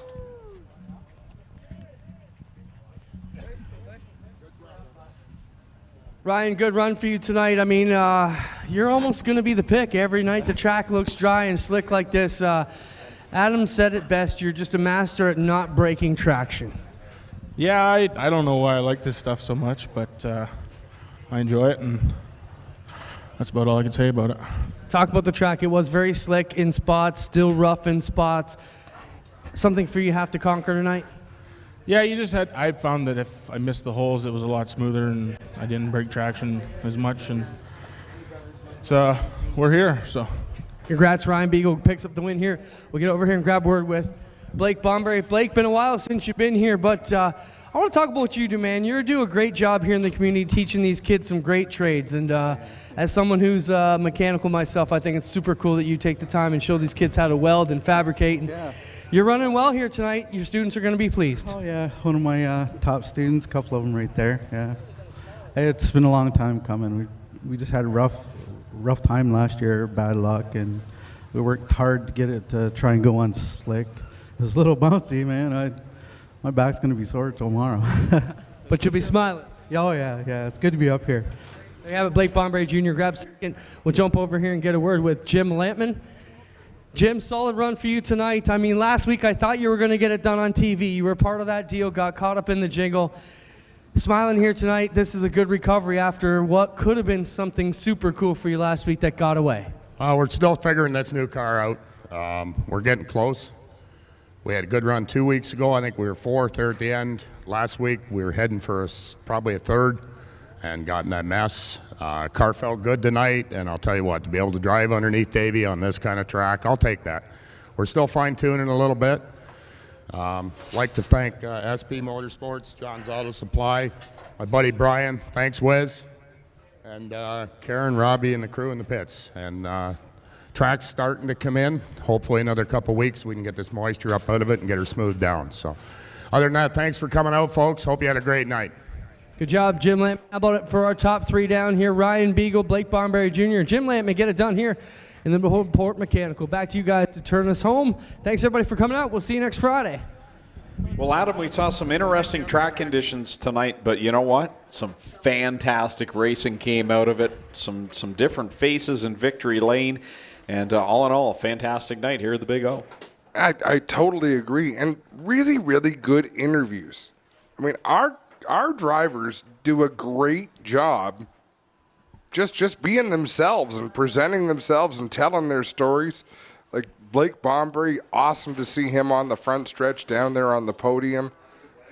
I just enjoy this so much, Greg. It's just such good racing. It's been a blast. Well, it's that authenticity that we like to see, and there's been oftentimes tonight down in Victory Lane. I turned to look to see your reaction to how they're reacting in Victory Lane, because it was raw emotion down there tonight, and just some great storylines came out of tonight's racing action. I want to thank Rochester Knighthawks for bringing us tonight's racing action. Don't forget Cormark presenting us next Friday night. You can join us here in person, 7:30 is start time, $14 for adult tickets, and of course we will be live on Facebook and YouTube throughout the night, so make sure you join us for Cormark night. It is the Canadian National Autism Foundation night. They call it the Kids Race Program, and it is also the Wall of Fame ceremony night as well. So make sure you tune in or join us in person next Friday at 7:30 here at the Big O. So that will wrap things up. I want to thank everyone that joined us live and in person here tonight. We really appreciate you joining us and your patronage, and we thank everyone tuned in online from around the world. We saw a bit of everything here tonight, and that's pretty cool, Adam, isn't it? I loved it. I loved it. It was great racing. Jim Lampman said it the best. The track isn't quite where we want it to be, but there's reasons for it. We're getting the moisture out of it.